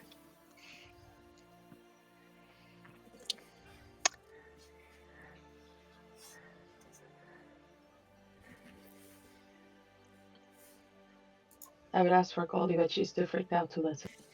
Wow, nice roll. So yeah, even despite the calls of the sailors to one another and the crashing waves against the bow of the ship, their voices seem to carry on the wind, and you can hear most of their conversation. All right, well, Zurich will mumble to himself, "You may start the negotiations, but I'll finish them." And then he shoots Moonstalker a look for befriending that snake. After the merchant turns around and walk away, as I'm looking back towards Zurich, I'll just wink at him. Zurich will nod. All right. So as the ship heads out of the estuary, yes, Turk. Sorry, quick question. Are we early morning? This is early morning, yes. Is there fog about? The mist is starting to burn away from the day, but you do see like the estuary and the bay kind of filled with small fishing boats already out casting their nets. But yeah, it's not dense fog here by any means. Okay. Yeah. So yeah, I was just going to say nothing that would assist with any kind of a stealthy activity. Okay. Thank you. No. All right. So you can all see Captain Johann Fleet making his way to the aft of the ship and enter his cabin. As he passes by you, Zurich and Goldie, he just gives you a nod and a fake smile. Turk, where are you? You're just kind of loitering. Yes, I'm making myself inconspicuous. I mean, I'm not. So, if I wanted to sort of hang out by the entrance, is there a bunch of barrels, say, or other ship, like like a capstan, other parts of the ship that I could sort of get myself into a vantage point of the door, And be close to it? and be close enough that I could see if he uses a key or has some other way of unlocking the door. Yeah, sure. You can lounge about. Go ahead and make a stealth check though, just to see how inconspicuous you can be as you're. Certainly. I'm really not rolling well. All right, 15 is still good enough because he's not really concerned about you at the moment. But he passes by you, sees you just kind of lounging out on the rails of the ship, just kind of I don't know what you're doing, picking your teeth or something, but he does pull out a key. Cleaning my fingernails because I was trying to look more approachable as representatives of the Queen. Turk kind of looks and he's sort of polishing up Faramir's sword. He's maybe cleaning some of the orc blood off of it. Okay. Yeah, you do see him from his waist pull a ring of keys and uses one to open up the door to the cabin in the aft. And he enters and closes his door behind him. And he calls. Sorry, go ahead. Sorry, good. No, go ahead. Finish your thought. Oh, and he does call up to the first mate, saying, "See that I'm not disturbed until we arrive at the ship."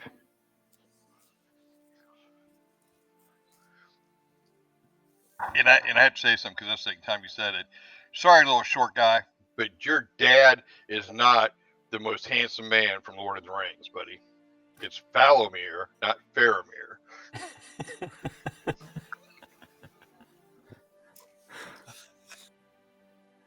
All right, so you guys have cleared the estuary now, and the broad open sea opens up before you. And again, this is another first for you, where you can see across water, and you cannot see land on the other side. It is just where water meets sky, and the waves here start to get a little more choppy. The sea spray is a little bit more heavy. The wind in the sails, like you can hear the buffeting of the wind as it kind of pushes the sails out, and you can feel the power of this vessel just kind of propelled out to sea. Now you know where the black ship was the previous day, and it wasn't that far from the mouth of the estuary.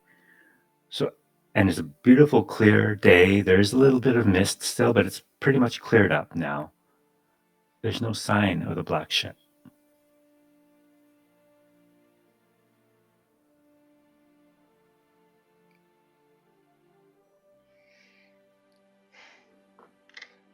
Goldie's probably gonna go to the side, like let the rope loose a little bit and tie it to herself. Throw up overboard the moment she sees no land around and realize that the ship's not there. And just kind of look around and see if someone of the crew cares about it, or if they are in a set direction. Like they know where you're going. The first mate calls up and he says, hard to starboard, and you can feel the ship turning north as the rudder kind of steers the ship that way, and you can feel the keel of the ship just kind of rise and fall with these crashing waves. But yeah, you seem to be traveling north along the shore now, a little ways. Okay. Is that the first mate someone we've met before? No. Well, shit. What I'm body of kind water of are we on? Sorry? What body of water are we on? You're just outside Grey Flood, past the estuary there. I think it's the Sea of Belfalis. Towards ocean. Thanks.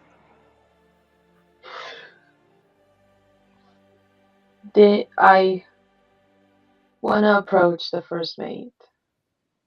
Mm-hmm. I'll let the rope go if necessary and try to hold on to something along the way. Okay. And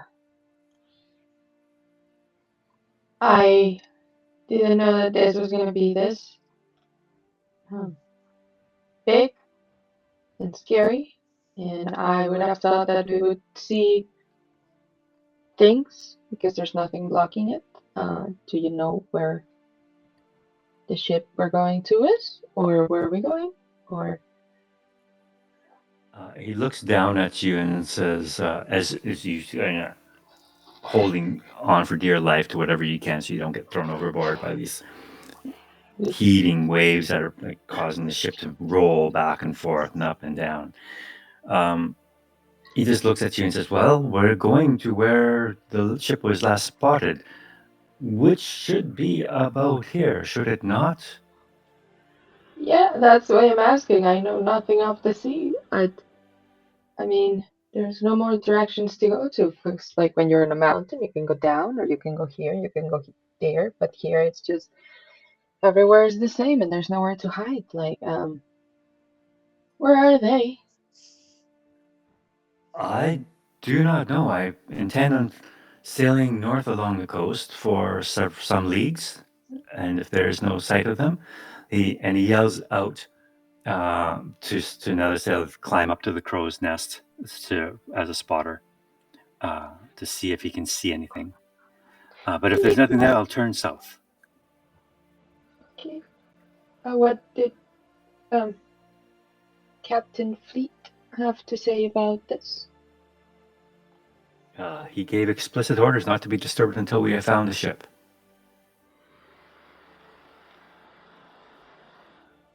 In his tone of voice, can I hear like how much he respects Fleet?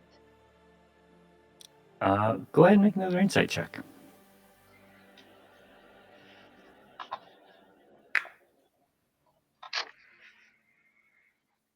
Yeah. That's right. No, he just seems to give a very professional air about doing his job. No positive or negative vibe or that. He's just doing his job. Do you think it's safe to go meet these people that we know have lots of weapons and are very scary? That is not for me to decide, little hobbit, but my job is to get us there.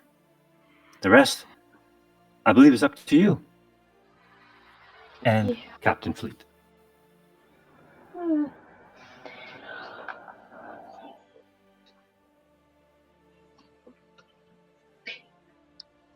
Sir, what's your name? Sorry, how can I call you? Lancus. I am First Mate Lancus. First Mate Langus. I just didn't want to yell at you. There's no chance that they will be hiding and going towards London, right? We would see them if that were the case. Well, there are many coves and bays along the shore, mainly to the south, not so much to the north. But you raise a good point. But again, I will only travel a few leagues north to see if there's any sign of them. If not, I'll turn back south. And we'll search along the coast there, and if we didn't see them, I'll return us to West Haven. And this will be a very short trip. Let's hope for that then. Now we'll skedaddle towards Zurich and grab the rope again. I should not have had breakfast. But they don't see the boat. What? Boat's gonna go on the water, right, Zurich? Say it again? Boats cannot go underwater, right? They shouldn't. No. It'll stay afloat, trust me, and he holds her off to a distance in case she pukes. Not us, them. Because we're still here, but they're nowhere to be seen unless they're very fast. Or hiding. It's a big boat. It'll turn up. Okay.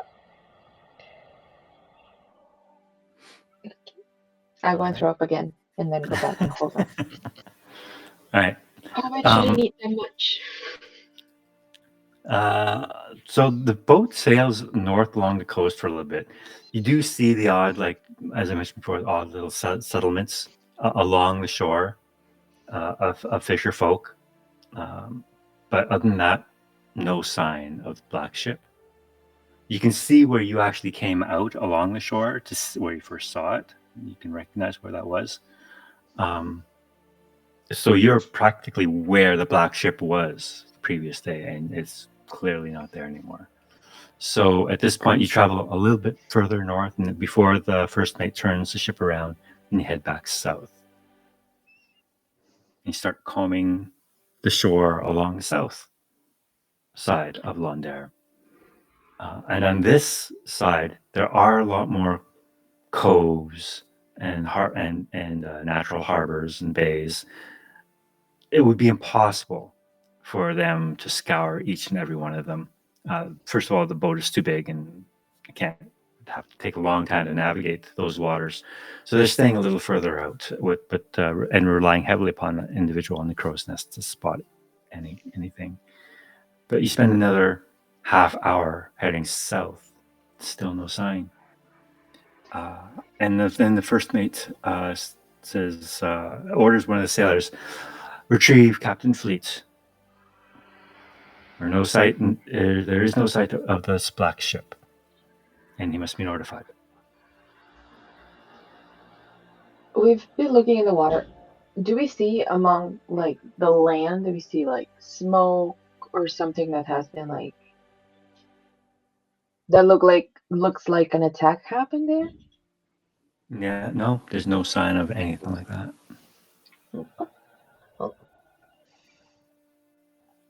So someone retrieves Captain Fleet, and he comes up on board, takes out a spyglass and starts combing the waters, and says, walks up to you, Moonstalker, and says, "Now you're sure this black ship of yours was out here in these waters?"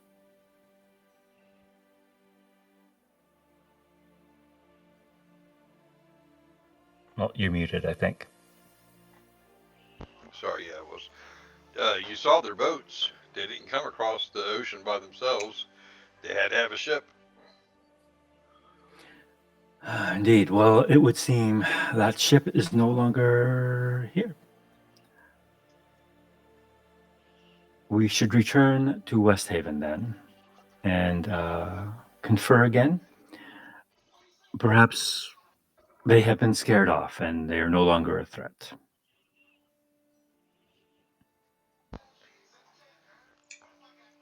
That very well may be. Upon your advice, then. Very good. And he orders the first mate to set course back for West Haven. So by this time, it's probably late morning. You guys have been out on the water for a couple of hours, 2 to 3 hours now. And by the time you pull back into dock at West Haven, it's around noon, and Johan approaches you guys and says, "Well, we tried. And perhaps the escapades from yesterday was enough to frighten them off.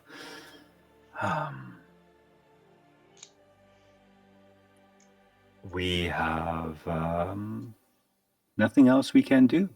In the meantime, prepare defenses, I suppose, if Haldane deems it necessary. But in the meantime, Moonstalker, if you wish to leave for Greyhaven, I could leave tomorrow. It would only take me the rest of today to provision this ship for that journey."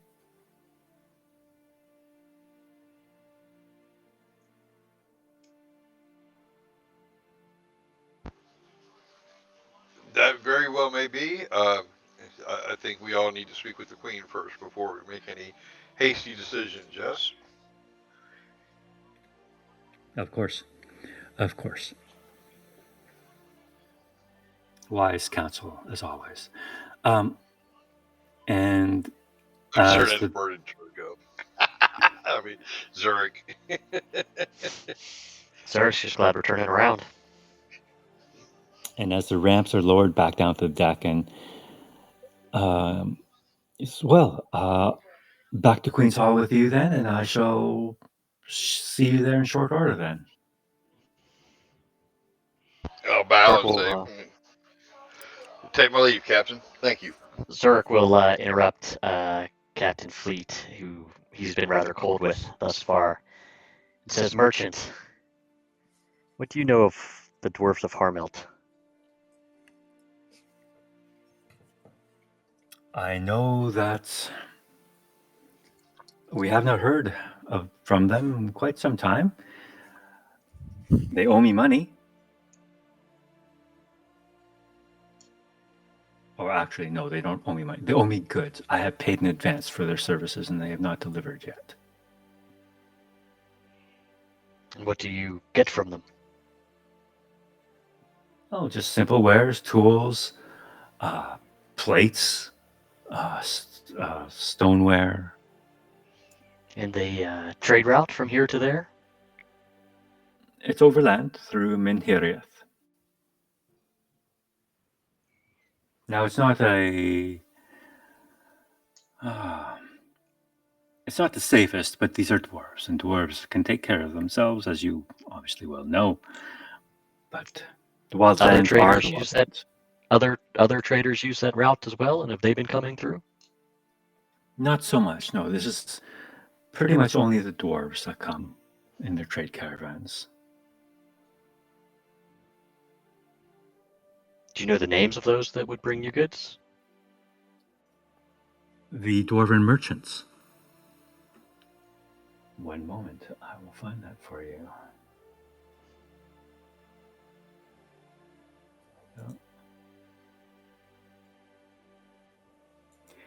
Yes, we've been dealing with, I believe the lord there is Mjolin at the moment. And the dwarf I have been dealing with is his cousin, Golin.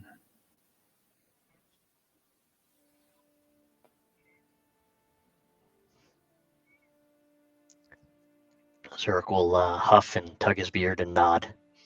It's the closest he'll ever give to a thank you to the merchant. That's about it. Is As if, oh, as if to say, all I need to know.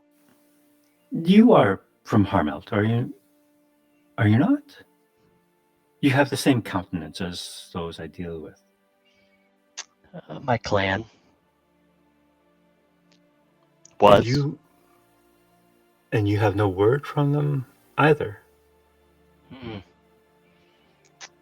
Unfortunately, my lot in this world is to travel. I'm a long way gone from Harmelt now.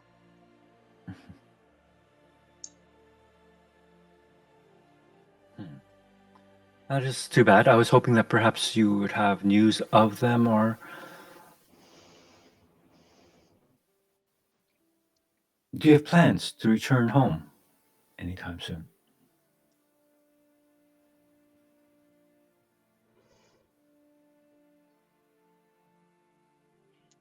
Zurich shakes his head. Doesn't answer, just shakes his head side to side.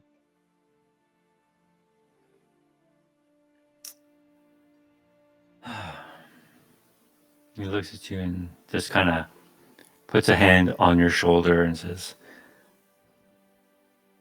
"Now, I'm one who is at home upon the seas. I called this my home, but every man, woman, and child needs a home. Somewhere to call home. And from what I understand, you have named the road and these companions your home." And as he looks, I guess, at the hobbits, you got nowhere else to look, guys. It is a poor home you have. Perhaps you should go visit. Zurich will toss his hand off his shoulder and say, "Mind your ship, Captain." No offense.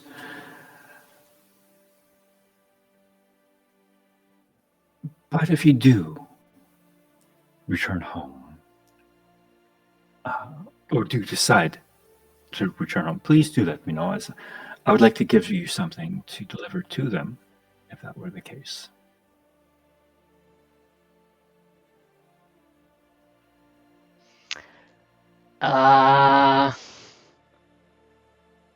Seeing that the merchant did not immediately take offense to Zurich's aggressive gesture, Zurich will nod. No answer, just a nod. Very good. You are a curious bunch indeed. Um, and like Moonstock said, perhaps I was too hasty in my judgment of you. Although our trip together here on my ship has been brief, uh, perhaps we'll have more time to discuss matters if we are to travel to the Grey Havens together.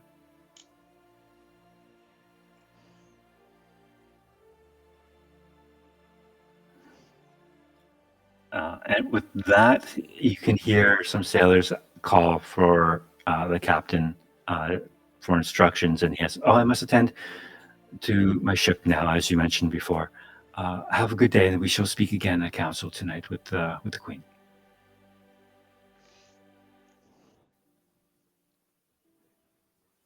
All right. And as you guys get on shore, where do you guys want to go?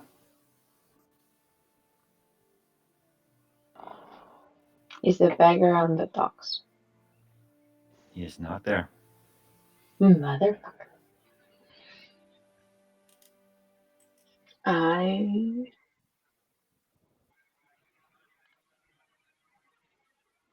While we're at the docks, still trying to figure out, I will be looking for him and see if I can find any familiar faces that we saw the day before, or someone that's a little bit approachable.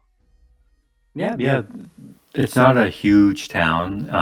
Familiar faces along the docks. There are some fishermen who have come in from their morning catches already, and they're selling their fish along the docks.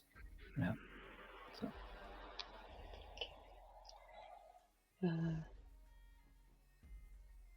I will approach someone. Do I want to buy fish?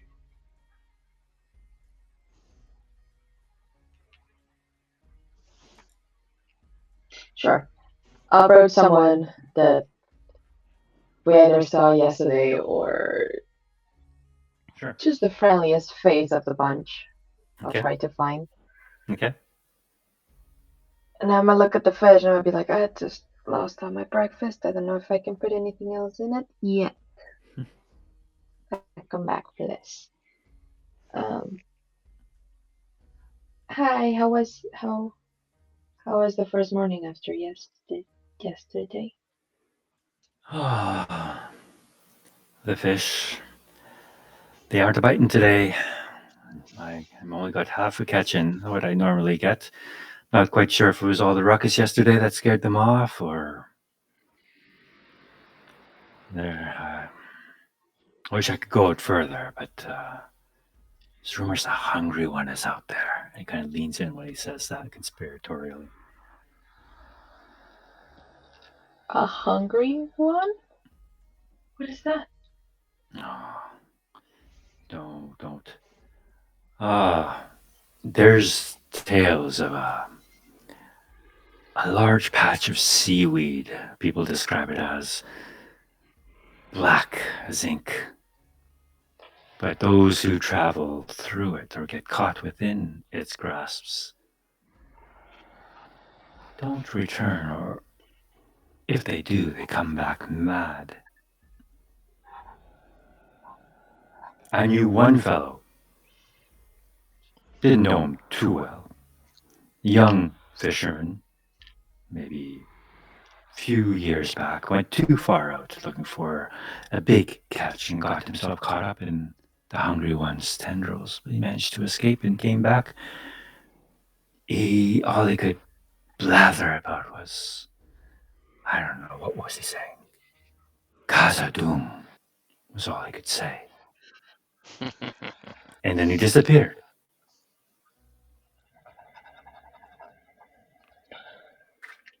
Oh wow!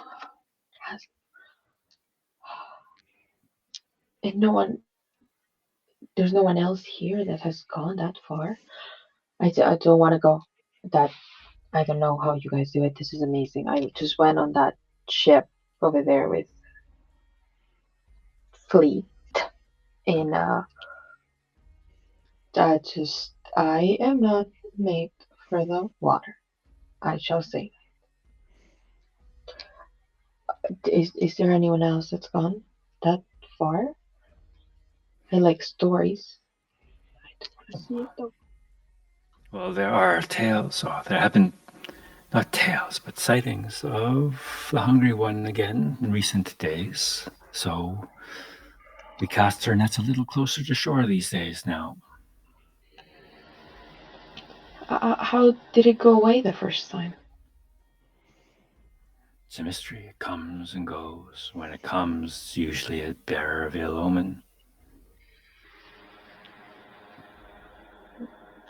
And how? I guess I'm curious to know what happened last time, before and after. Did it just disappear one day? Funny that. It disappeared about the same time Queen Nimue slew the sea serpent. But you know, no, there have been rumors of another serpent further upstream now. I did hear that yesterday when we were paying our Oh. respects to those. And then he casts a glance across the river to the ruins of Londair and says, and there have been songs coming from those ruins. We are beset upon all sides now. Dark days Seems, ahead for West Haven, I'm sure of it. I can feel it in my bones. yeah, it does seem like a very hospitable place right now. I wish these things weren't happening. I have a question for you. Do you know the man that was sitting there yesterday? Everyone said that he was always there. Do you know? Does he have somewhere else to go to? He looks over to where the beggar usually says, oh, now that is odd. He's usually in the spot. Every time I've come, anyway. With all of these things going around, I wouldn't want someone that already seems invisible to go missing even more. I'll come back later if you still have some fish. I cannot eat anything right now. Oh, Maybe for later then. And he holds up a fish, and you can just smell. It's already been kind of sitting in the sun for a little bit. And it's just, I don't think I'd be able to enjoy it because right now every smell just reminds me of that crusty, cursed ship. I'll see you later. Thank you so much for the stories. And I'm gonna probably very green just turn around and walk away. okay. When we step off the ship and Goldie goes and starts talking to some fishermen, Turk's just going to take a little bit of a walk along the pier, and he's going to look at, are the windows open then onto the captain's cabin? They might be open a crack, but they're all small, right? They're only porthole types of windows. Right? Hobbit sized. Yeah. Hobbit size? I don't know if a hobbit can fit through something like that. But Okay. So multiple windows, or yeah, across the back as well, or just on the sides? mainly across the back and a couple on the sides. Yeah. Okay. So, you guys head back. You can actually see along the docks a little further on Haldane drilling some militia. And you look at who he's training, and it's a sorry bunch. They're either like quite elderly and don't have a lot of strength, or they're super young. All the able-bodied folk in this place are involved in the fishery or fishermen. So what's left are those who can't fish.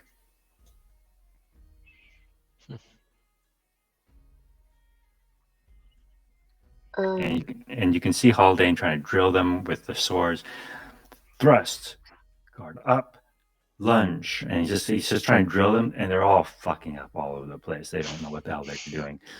And you can just see like Haldane just kind of turn around and roll his eyes, kind of face palm himself, and then he sees a lot of you, and he just walks away from this group. And they look utterly confused when he leaves. They don't know what to do anymore. But he walks up to you and says, "So how did it go?" It didn't. What do you mean it didn't? Zark will say, "No ship to be found." Blasted those cowards.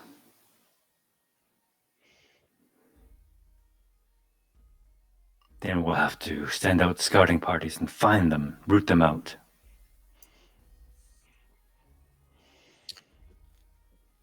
So who is around us right now? Is the party around Haldane?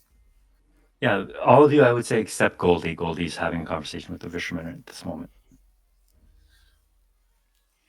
Is it possible, Haldane, could Fleet have taken his ship out last night and met them and then got back in time before the sun came up and already spoke to them?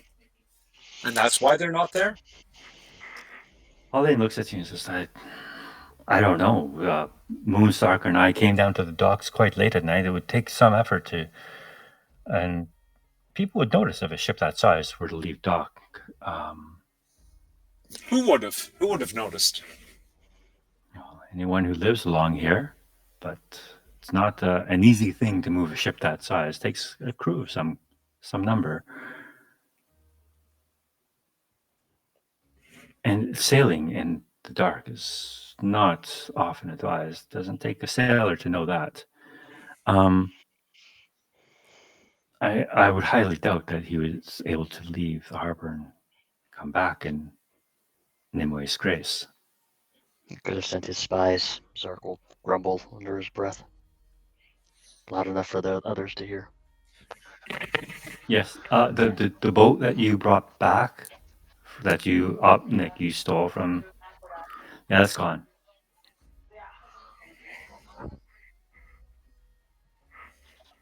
I'll turn around, Green, about to throw up, and then not see it, and then throw up.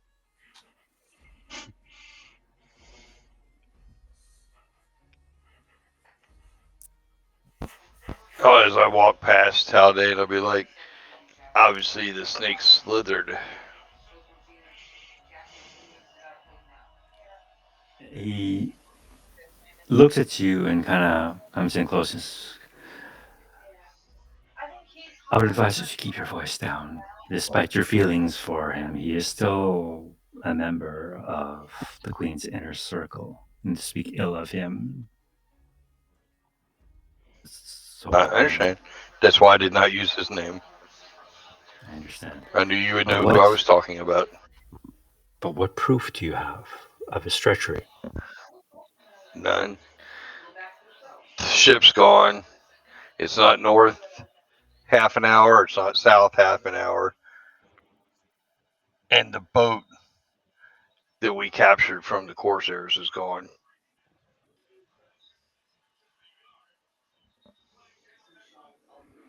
Well, it would seem someone slipped away in the night then, if it was not our captain.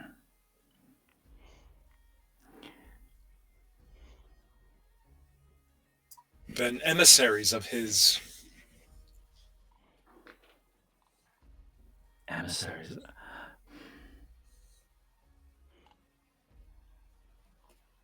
If you so firmly believe that the snake is behind all of this activity, I would encourage you to find proof of it before you mention it to Queen Nimue. For she will not take accusations against any of her inner circle lightly. Again.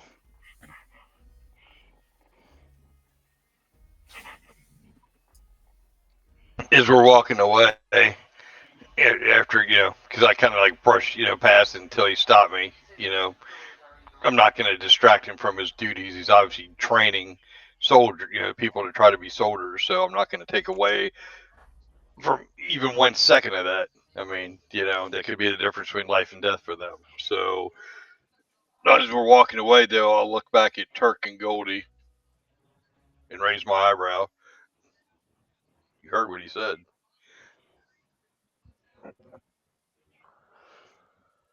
Has Goldie made it back? Am I done Yep. talking?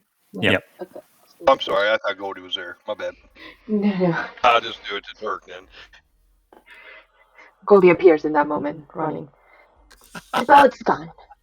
Well, I mean, you didn't hear what he said, so I'll do it to Turk. I'll raise my eyebrow and look at Turk and say, "You heard what he said." Turk just touches the side of his nose. He's already thinking the same thing it was earlier on the boat. I don't know that though. I know. When I get there, is Holden still there?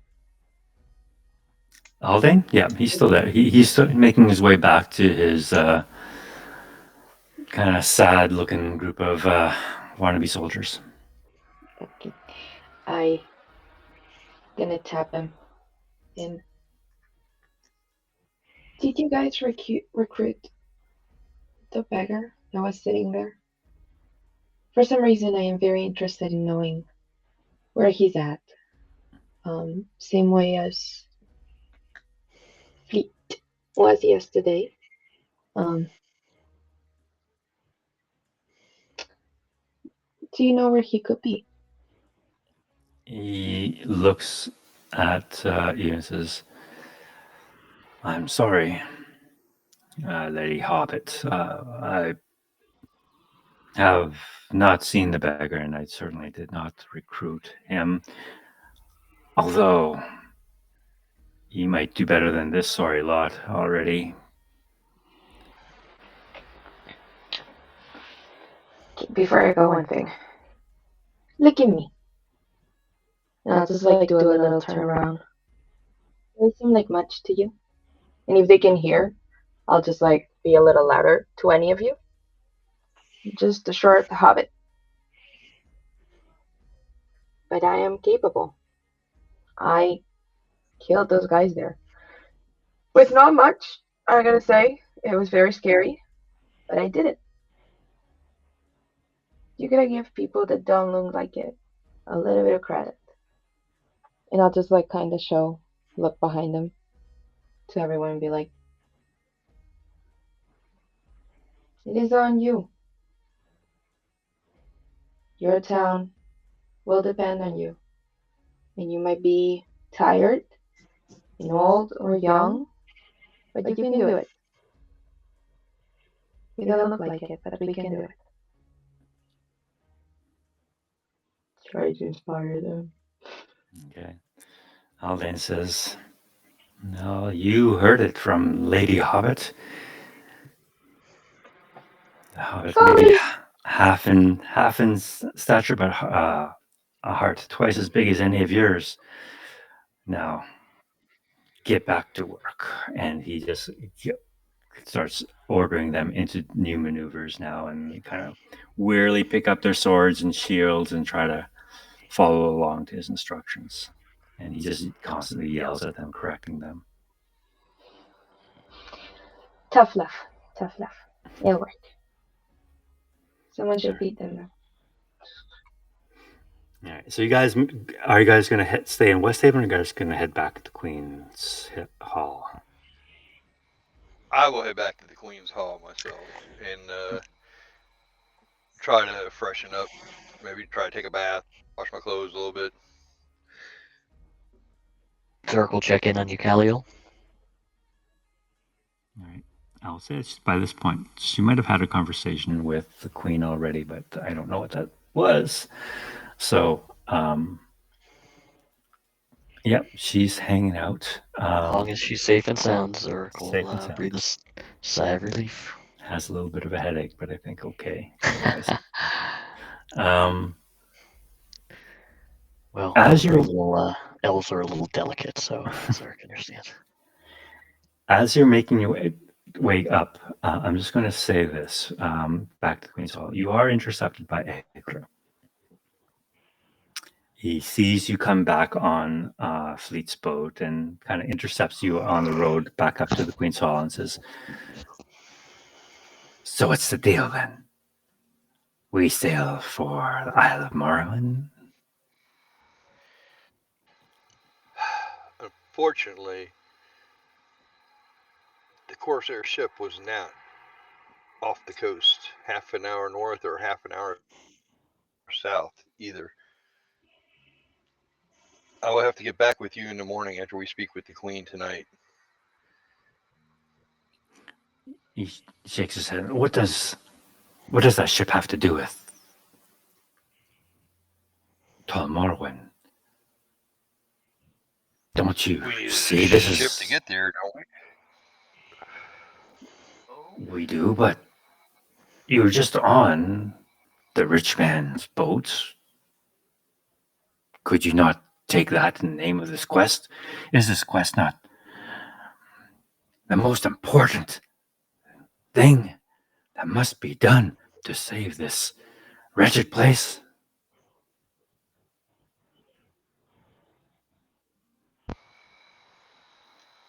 I would not argue your words.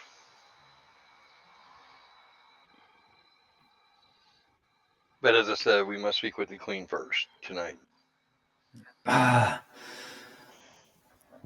queens. Perhaps we can sail on the. Perhaps we can sail tomorrow. We waste yet another day. And he's perhaps I'll just sail it on my own then. And he just kind of you hear him grumbling to himself as he walks back towards West Haven. I'll hand him a silver coin. Here, go get some food and some ale. Good tavern. He looks at the silver coin, throws it on the ground, and spits. Says, I don't need your charity. I need you to do what's right. I will do what's right. I've committed my life to this quest. For good or ill, I will see it done. He just kind of he has a kind of like a bow-legged walk as he just kind of saunters off back down the hill, mumbling to himself. I'm not rich. I'll pick up my coin and wipe it off my trousers. I don't care. Put it back in my pouch.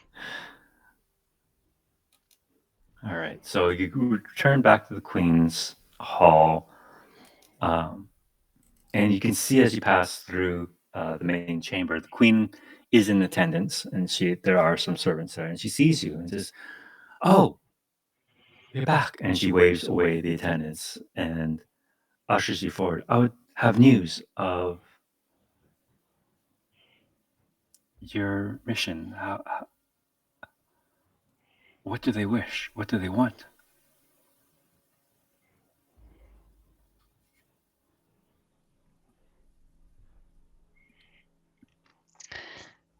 Is Fleet anywhere to be found? No, Fleet is still on his boat. Zurich will just shrug.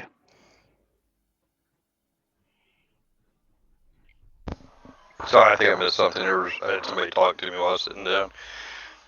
Oh, the Queen. You bumped into the Queen when you got back to the Queen's Hall, and she asked you how it went.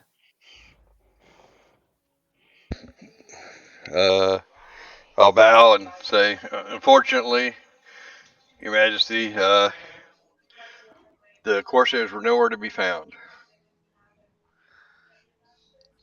We sailed half an hour north and a half an hour south, and we could find no trace of them.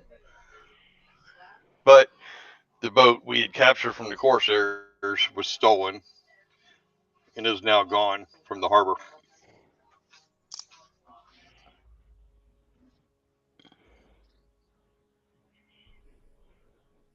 So we are no further then. We do not know their intentions, and they have disappeared. And hints of spies within West Haven.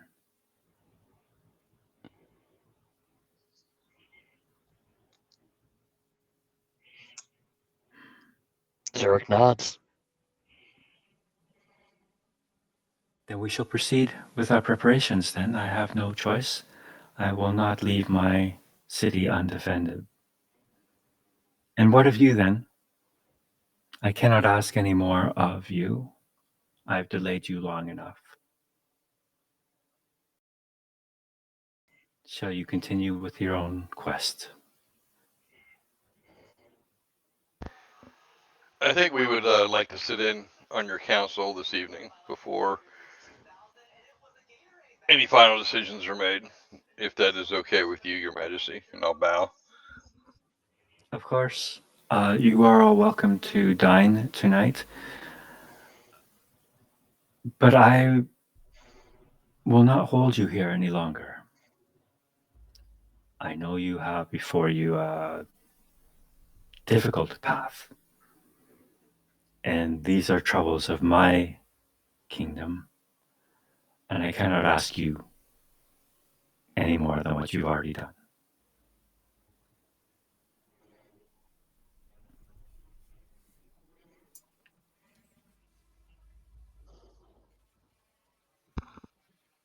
So she bows to you and says, in the meantime, take some rest and we'll meet again for dinner tonight. Zurich will mumble, bring your seer. Of course. And she departs. Do you guys want to do anything that afternoon or go straight to council? Can Cousin Goldie and I sort of pound the ground around the docks, maybe around town, just sort of trying to find out anything that we could about where the beggar may have gone, or has anybody seen him, or anything? I mean, at this point. Or if we could talk with one of the people that we saw yesterday night, because there were people around the docks at night. There were a few, but most of them were in the employment of Johann. Of course. Yeah, just as Turk said, just look around, see what we can find. Maybe go where he was sitting and see if there's anything on the ground that could indicate something. Just Signs of struggle. Okay, so the two of you head back down to West Haven then. Zurich, is there anything you'd like to do? And I don't have a martial background, but the sight of those pathetic recruits just irritated him to the point that he's like, I can't take the ineptitude. So he'll go. Was it Haldane? Mm-hmm. I'll go help Haldane train the recruits, make them do Okay. push-ups or something like that. All right. And how about Moonstalker? Instead, I'm going to go clean up, try to wash my clothes up a little bit, clean them up the best I can. I'm not going to soak them, so I can't wear them tonight, but, do my best to clean them up. Okay. Clean myself up. All right. See, Zurich thinks as soon as we leave, this whole town's going to get wiped out. So he's kind of feeling some guilt, and he wants to make sure these recruits stand a fighting chance. But that's what I think, and I'll share that with the group here. As we go our separate ways, Zurich will just shake his head and say, "We'll see what the seer says tonight, but this place is their days are numbered." All right. So I'm going to have Turk and Goldie roll investigation as you go down to the docks and try and figure out what happened to this beggar.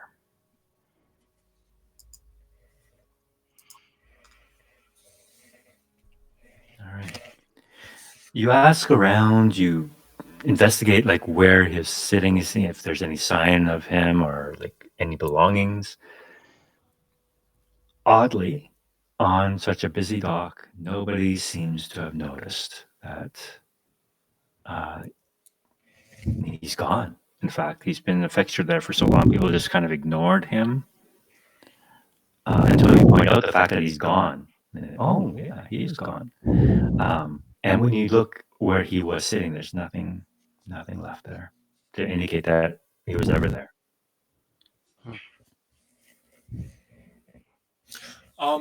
Is there any where the Corsair rowboat was? What do we see there? Any kind of footprints? Any?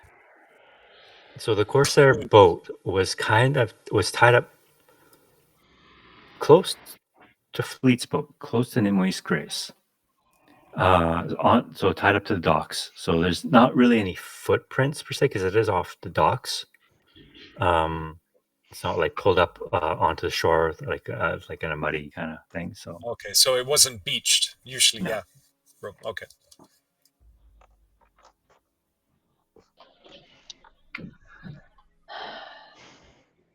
I don't. It Go was, to it was, save your, her. it was your fleet's boat, though. it was. Yours. I don't know if I wanna rock things now and go talk to him now, or wait until everyone is there to see. I don't want to anger him and then we are in trouble for it. I don't trust him. I don't know how everything's related. And as we're doing all this, I will be relaying to Turk like all that the fisherman said both the night before and then what this guy said. He said Khazar-dûm. Do we know? Have we heard about it? As hobbits. Khazad-dûm, make an old lore check, two of you. Would Zurich not have maybe mentioned it by the fireside? Talked about it? Because we were so close to it, we would have seen the mountain. I can't remember the name of the mountain. Is it the Red Mountain? That's Redhorn Pass that you're thinking of, probably. But the name of the mountain, it's I forget what it's called. I've been looking at maps the whole thing. Dun, dun. 18. Nicely done. So Goldie, you probably have heard of Khazad-dûm somehow, somewhere, and God knows how a hobbit of the Shire knows about this place. But you might have heard the name. It's a dwarven name. That's probably all you would know. Okay, so I know who to ask. I mean, I would have asked someone, but yeah, okay, I'll do that later. And he said that he was crazy and that he disappeared, and I wonder how did he disappear. But he was also showing me fish that was a little bit smelly, and I've done something that I had never done before, which is lose a breakfast, and that's not okay. I don't want to be on the ocean again. We're gonna have to go again on it. Oh my. I don't know how I feel about it, Turk. It gets better with time. Turk has river dweller. Turk is a river dweller, so he's okay on rocky boats. But then they said all that about the hungry one. And then the seer also said to not go that way. And it's not that I trust the seer. As I said yesterday, I don't think I trust anyone anymore, but it's 2 for 2. Both the fisherman and the seer. Yes, the hunger. The hunger was described as a darkness, a dark patch, and the seer mentioned the darkness coming from the sea.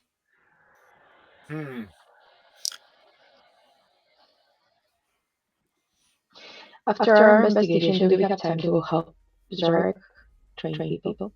Yeah. Because we didn't find anything. Yeah. And I'll just say, Gold will just like, I'm not going to say anything. I'm not going to ask Fleet anything now. I'll ask it tonight. Okay. Because As he you had get people there. there. Sorry, go ahead. No, he had people there. Someone should have seen it unless they were the ones doing the not. So, um, Zurich, as you arrive at the training grounds, you can see the recruits are exhausted and despondent. They're just like some of them are still kind of whacking at like these wooden dummies, but otherwise they don't know. They're a pitiful sight, and you can just see Haldane. He's pretty much given up. He looks over at you, Zurich, and says,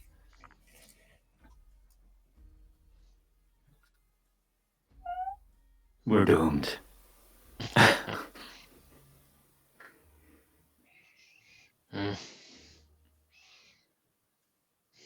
Keep them trained.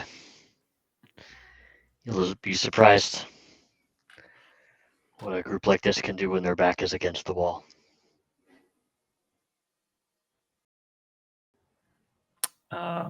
You see, the only person who does seem motivated here is Dame Ashel, the young woman who you encountered. She's trying to whip them up and saying, "Pick up your sword, hold it right," and she's trying to fix their grip on their sword when she barely knows anything herself. But she is going from person to person, trying to literally pick them up off the ground, put a wooden stick in their hands so they don't know how to wave it around, and trying to give them encouraging words. And she sees you, Zurich, talking to Haldane, and he's saying, look alive for our new captain, look alive for Dwarf, Master Dwarf. Perhaps you can show these eager students how to hold themselves in a fight. Come. And she kind of I will drop my shield, put both hands on my axe, and charge Dame Essel with my axe in the air. All right. I'll engage her in a sparring session, so they can learn from her doing. All right. I'm just gonna go ahead and roll for initiative. Actually, I have to put you in combat, don't I? Well, I mean, this is just mock combat. I'm not trying to just kill mock her. combat. But just go ahead. But if she seems to be the one with heart, so Zurich will teach by demonstrating, and he will go after her, so she can. All right. So you rolled a 2 on your initiative. Oh, good. So she'll go first. All right. She's going to get a crit on you. She sees you rushing at her and says, Yeah. Watch how it's done. And she holds up her shield and her new sword, and she will try to hit you. Yeah, she may not know I'm faking it. She might think it's for real. Because out of nowhere, I just start dwarven war cry. Oh no! All right, so she sees you rushing, and she realizes, oh shit, there's a freaking massive dwarf coming at me, like massive boulder, and she tries to lunge towards you, but kind of loses her step, and drops her sword, and in the process, and so she's just standing there, holding her shield up with 2 hands, closing her eyes, waiting for you. I will bring my axe down on her shield on purpose. All right. Go ahead and make that attack roll anyway, just see how effective it is. All right, a 13 is going to hit. 15 points of damage. So now I initially hit her. I aim for her shield. My intent is probably just to maybe just give her a whack on the shield and see if she can absorb the force of the blow. All right. So you gingerly try to bring your axe down as lightly as you possibly can, but make it still look good. However, you realize the shield she's holding is a piece of garbage. It's half rotted wood already. So as your axe comes down on it, just kind of splinters, and your axe actually makes contact with her arm. And you seriously damage her arm. Like it's probably broken now. Ah! And she just crumples under your blow. And she's in the dirt now. Sword kind of strewn away from her, shield broken, arm broken too. And she's rolling around on the ground. And the rest of the students, the recruits, are there, like wide eyed in absolute horror. I was faking it. I drop my axe and try to pick her up off the ground.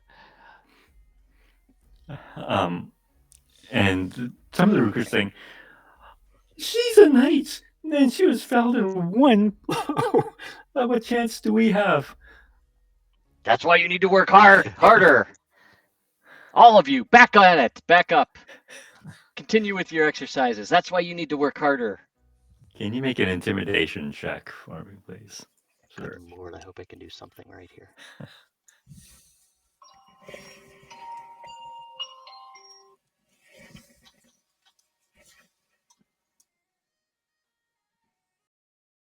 All right. Yeah, you scared these recruits shitless now. They see you and they pick up their weapons, whatever they have, and they just start like knocking each other's swords and shields. They don't know what the hell they're doing. They're just like, all right. At least I motivated them in some fashion. All right. And poor Dame Eshel is on the ground. I'll pick her up off the ground, rub some dirt in it, get back out there.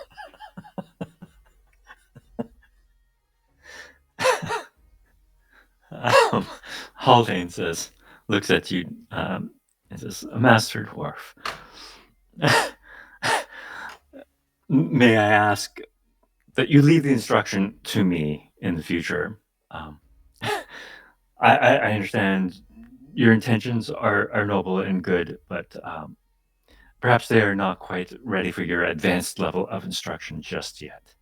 Ah, well, very well then. Sometimes they forget they're not dwarves. Keep up the good work. He looks at Dame Eshel and says, "Are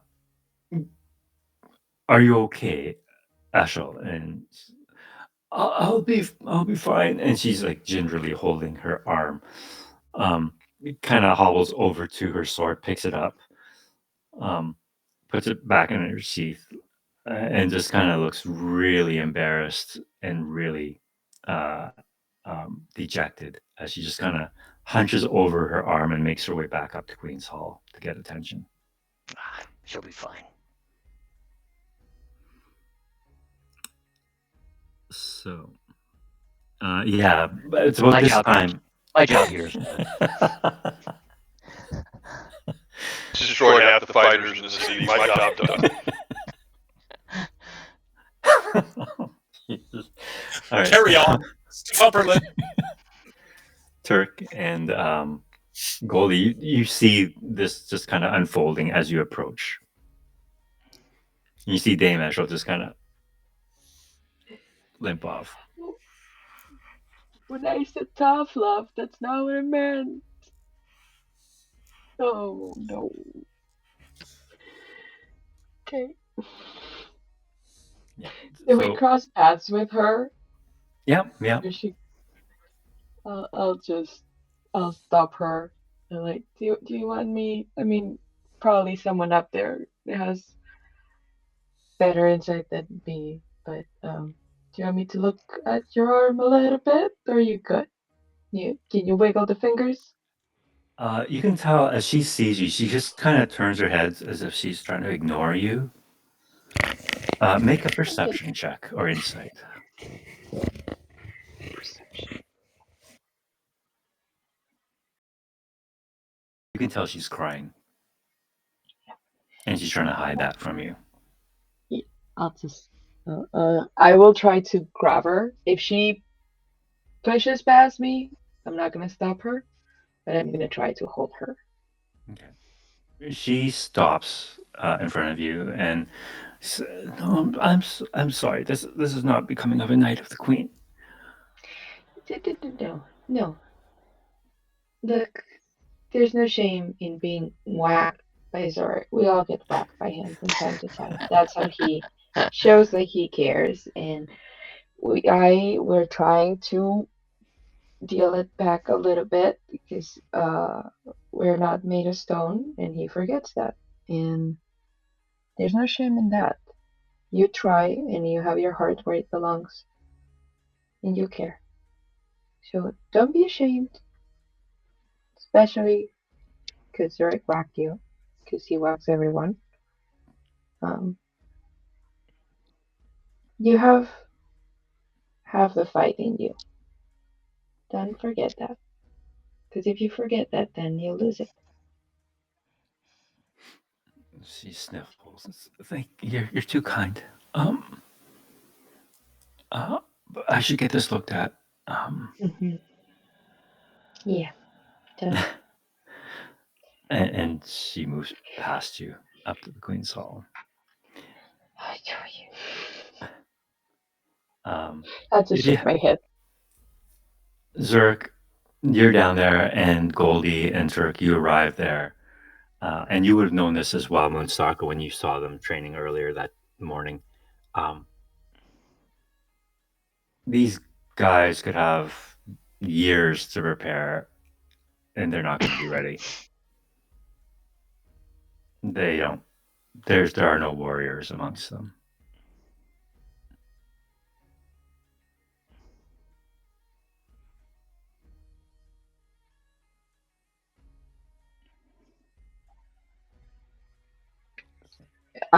If we're out of earshot,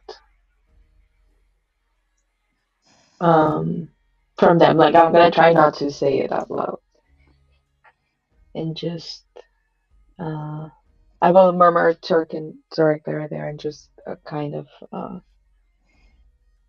everything would be easier if we didn't care if they live or die.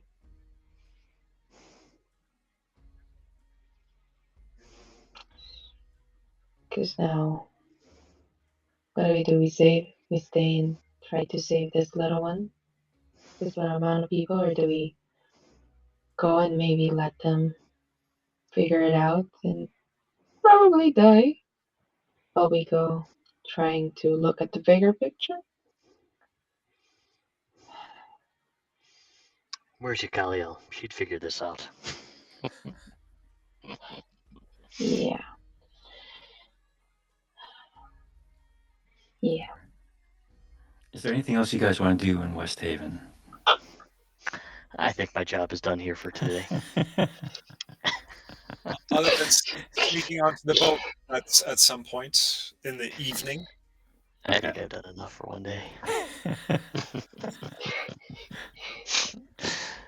So we're walking away. I'll just yell, "Train hard, or he'll come back." Oh, all right. So you guys return back to Queen's Hall. If you guys don't mind, I'll end it there because I think it's important that you, Callie, will be at the council. And I know you have an early morning, Bandy. Yep, that's fine. Uh, Plus, she needs to have a conversation with the Queen first, too. yes. Because that could affect things as well. So basically, you guys need to decide whether you want to stay here and help or move along. And if you do move along, how are you going to move along? That's what you guys need to Well, that's decide. what we need to. That's what we need our little hobbits to go find out. Mm-hmm. If they can find some proof that the snake is a snake, then we can confiscate his boat and take his boat north. Because like he's also like so eager about this little town and whatever, but like the moment someone's like, "I'm leaving," he's like, "I'll come with you." The fuck? Don't like him. Should I have mean, pushed him in the water. is Londair big enough? I mean, the picture that you're showing us here looks very different than the other one, which is more of a sort of a ring fort. Yeah, so this is West Haven. This is the town where all the fisher folk hang out. You can see the ruins of Londair in the background. And then further up on the hill, away from the shore, is Queen's Hall, which is that fortified area. Watchtower. Yeah. Okay. The watchtower survived from the Numenorian settlement, I assume. That's why there's a tower up there. Yeah. So somebody like Fleet, is he the proverbial big fish in a small pond? because I mean, there's really no other industry here. How can a merchant? I mean, is he like importing things and just distributing effectively within this town, and that's how he's gotten so rich, or something else is going on? Maybe he's a smuggler of some sort. Yeah, I mean, you're in this business. You you know this business. You look at the buildings within West Haven and how people live. Their standard of living is quite low. I mean, these are sustenance fishers. Like they catch what they eat what they catch. They don't really have much else, and this is what they work hard at it.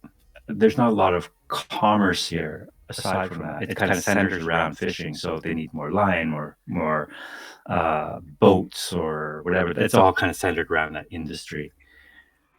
And then you look at Fleet and his magnificent merchant boats and his fine clothes, and it just doesn't add up, right? There's obviously a disconnect there somehow. He cannot obviously get his wealth from West Haven. There simply isn't that much wealth here.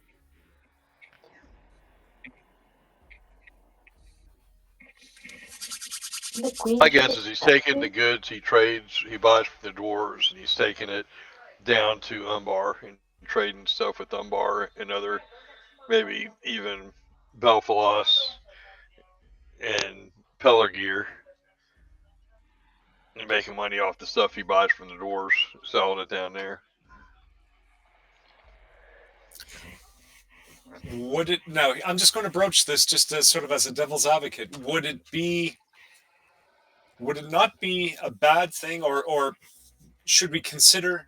I'll put it this way: should we consider using the snake to for our end? Can he take us up there?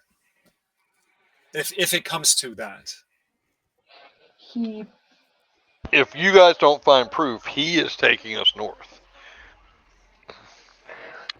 Why do We're merchants counting want to on you get? to find proof. Why do What's merchants that? want to get to Rivendell? It's the second merchant we've run into that wants to just get Yeah. to To trade with Rivendell. the elves, to get things from the elves to sell to other people. I guess that's all super valuable, You right? saw how Everything. you saw how valuable an elven button was, right? Yeah, yeah. I mean, that was just a good roll. well, no. Think I about it for a minute. An elven button made out of metal is going to be higher quality than a wooden toggle Yeah, that a peasant but it's has. also added to the mythology of it. But like, this is very much from like where I'm from. But the people where I'm from got rich by grabbing people in problems like us, saying, "I'll take you to wherever you want to go," and then just kill them in the middle of the mountains and take everything from them. So they're gonna toss us about over the ship in the black tendrils and steal everything. At least the hobbits. We're not making it to the Great Heavens if we go with him. So the other alternative of going by sea is to get a boat for this other fisherman, and I can't remember his name. It begins with an E. Yeah, yeah, Agre, Eagre. Well, Andrew already said there's no more ships other than fleet ship. The other fishing boats aren't as big as those two the ships were that ferried us across. So When he would want to have an we have one extra. choice at the moment to go north on a ship. But we were Because told not to go north on a ship. by sea, yes, we were told not to go by sea. Right. But look at the distance. You don't Look have at the a map. choice. I mean, that's a long distance. We're not going to make it before winter sets in on a ship. That means we're not making it through the Shire before winter hits on foot. Yeah. No, so how Keep that in many mind. travel days is a every hexy? It's typically 1 day per hex by land. By water, it could be 2, assuming you have a competent captain. We've traveled further than 1 or 2 hexes. Is that Yeah, just that's because because the excellent rolls. That's why. Okay. 1, 2, 3, 4. So in fact, we might have good rules, and there might be good wind, and we might have many hexes. I see. Yeah, you typically won't get more than 3 or 4. Like on a fabulous roll, you get 4 hexes. It's about like 20. Can we get 4 hex with good rules? Get 4 hexes over land? No, No. that's no. I You'd think have to be on road, and the best you could possibly get is 3. I remember getting 3. Yeah. Yeah. It's about So 20 hexes to the Shire. Going across. By land. And that's only part way. That's not to the Yeah. Grey Havens. Yeah, no. It's about the same, but it's across. It's like no road, no nothing. Just through. Because going by road would mean either we take river up and go again through Sarbat, which that is Hey. That's going out of the way the wrong way. We would go overland to Sarnford Yeah, it's about 20, right? if we were to go overland, and then take roads from Sarnford. Yeah. Either way, you're absolutely right. You're not going to make it there before winter, so you need a place to stay. So that's the main decision: is where you guys want to stay in winter. You guys want to stay in West Haven, help these guys out, or do you guys want to head north a bit and cut some of that time out later? Like either whether that be the Shire or the Grey Havens, or Harmount. Go back to Could be another way Tharbad. too. Oh. Or Tharbad. You guys could. Just go back. Let's install a new ruling. And that's it. That's the rest of the campaign. We are gonna be rulers of Tharbad. Or take the shortcut through Khazad-dûm. Yeah. Oh wait, is that this way? Plan C. It's a little out of the way actually. Okay, I was like, wait. Or would it be Oh my Plan God. C for Zurich? Plan Z. Plan Z. Yeah. Yeah. That would be good. Let's take a ring of power to Mordor or to Moria. Yeah, that's a good plan. I mean, we would solve the problems for the next hobbits that go that way. Yeah. And the Balrog would have a ring on his hand when he fought Gandalf. Yeah. I mean, they wouldn't make it in. So what is our plan then? We would go up Grey Flood and then get on the Greenway and hoof it from there? No, just go straight north to Sarnford. If we went overland. But like I said, that's not a possibility. We don't have the time. There's no way. This is an urgent quest. There's no way we can go overland and do this. Yeah. How would we get there? Would we go along the coast and then Yeah. So where you You're see talking about on the map, with the ship, right? yeah, on the map where it says Himling, that is that's the biggest of the 3 islands. Tol Morwen is right near Himling. where's Himling? And the top Northwest. top left corner of the map. Now, Andrew, utmost respect, of course. Question about the rules: do they actually have sea travel established with regard to the distances that can be done? Because yes, the wind can be against you, and you're not going to be moving very far. There's no doubt about that. But if the wind is going in the right direction, you can move like lots and lots of miles in one day on the sea. Yeah, there are sea movement charts someplace. I have to find them again. I don't know if they're in the core rules or not. But yeah, there are. It's at least in this the campaign books I have. They talk about it. It's not even in the rules, guys. That means we cannot do it. So we would literally be traveling along the coast all the way to Himling if we go by water. Mm-hmm. Why not? Okay. With the right kind of captain. I mean, and Harmelt is there. All right. Oh. By Harlander. Harlinden, yeah. Southern Harlinden. London. Yeah, okay. So Moonstalker, what is your region as a ranger? Again. So Minheriath. that little My corridor. regions is Enidwaith, and Cardoline.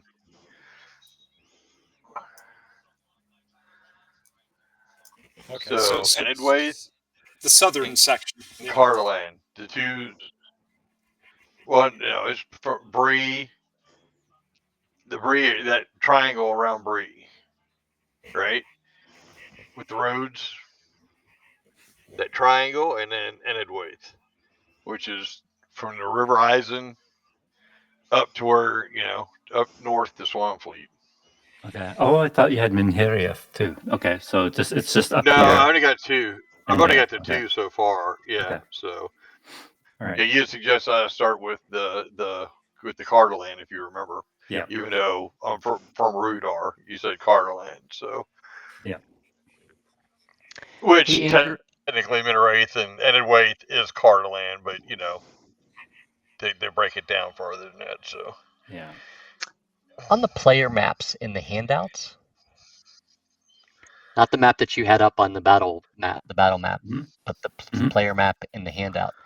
On the part of the Blue Mountains that are north of the Gulf of Loon, there's a little building called the Hall Yep. of Dwarves. What is that? Yep. There's a large dwarven conclave there. It's Okay.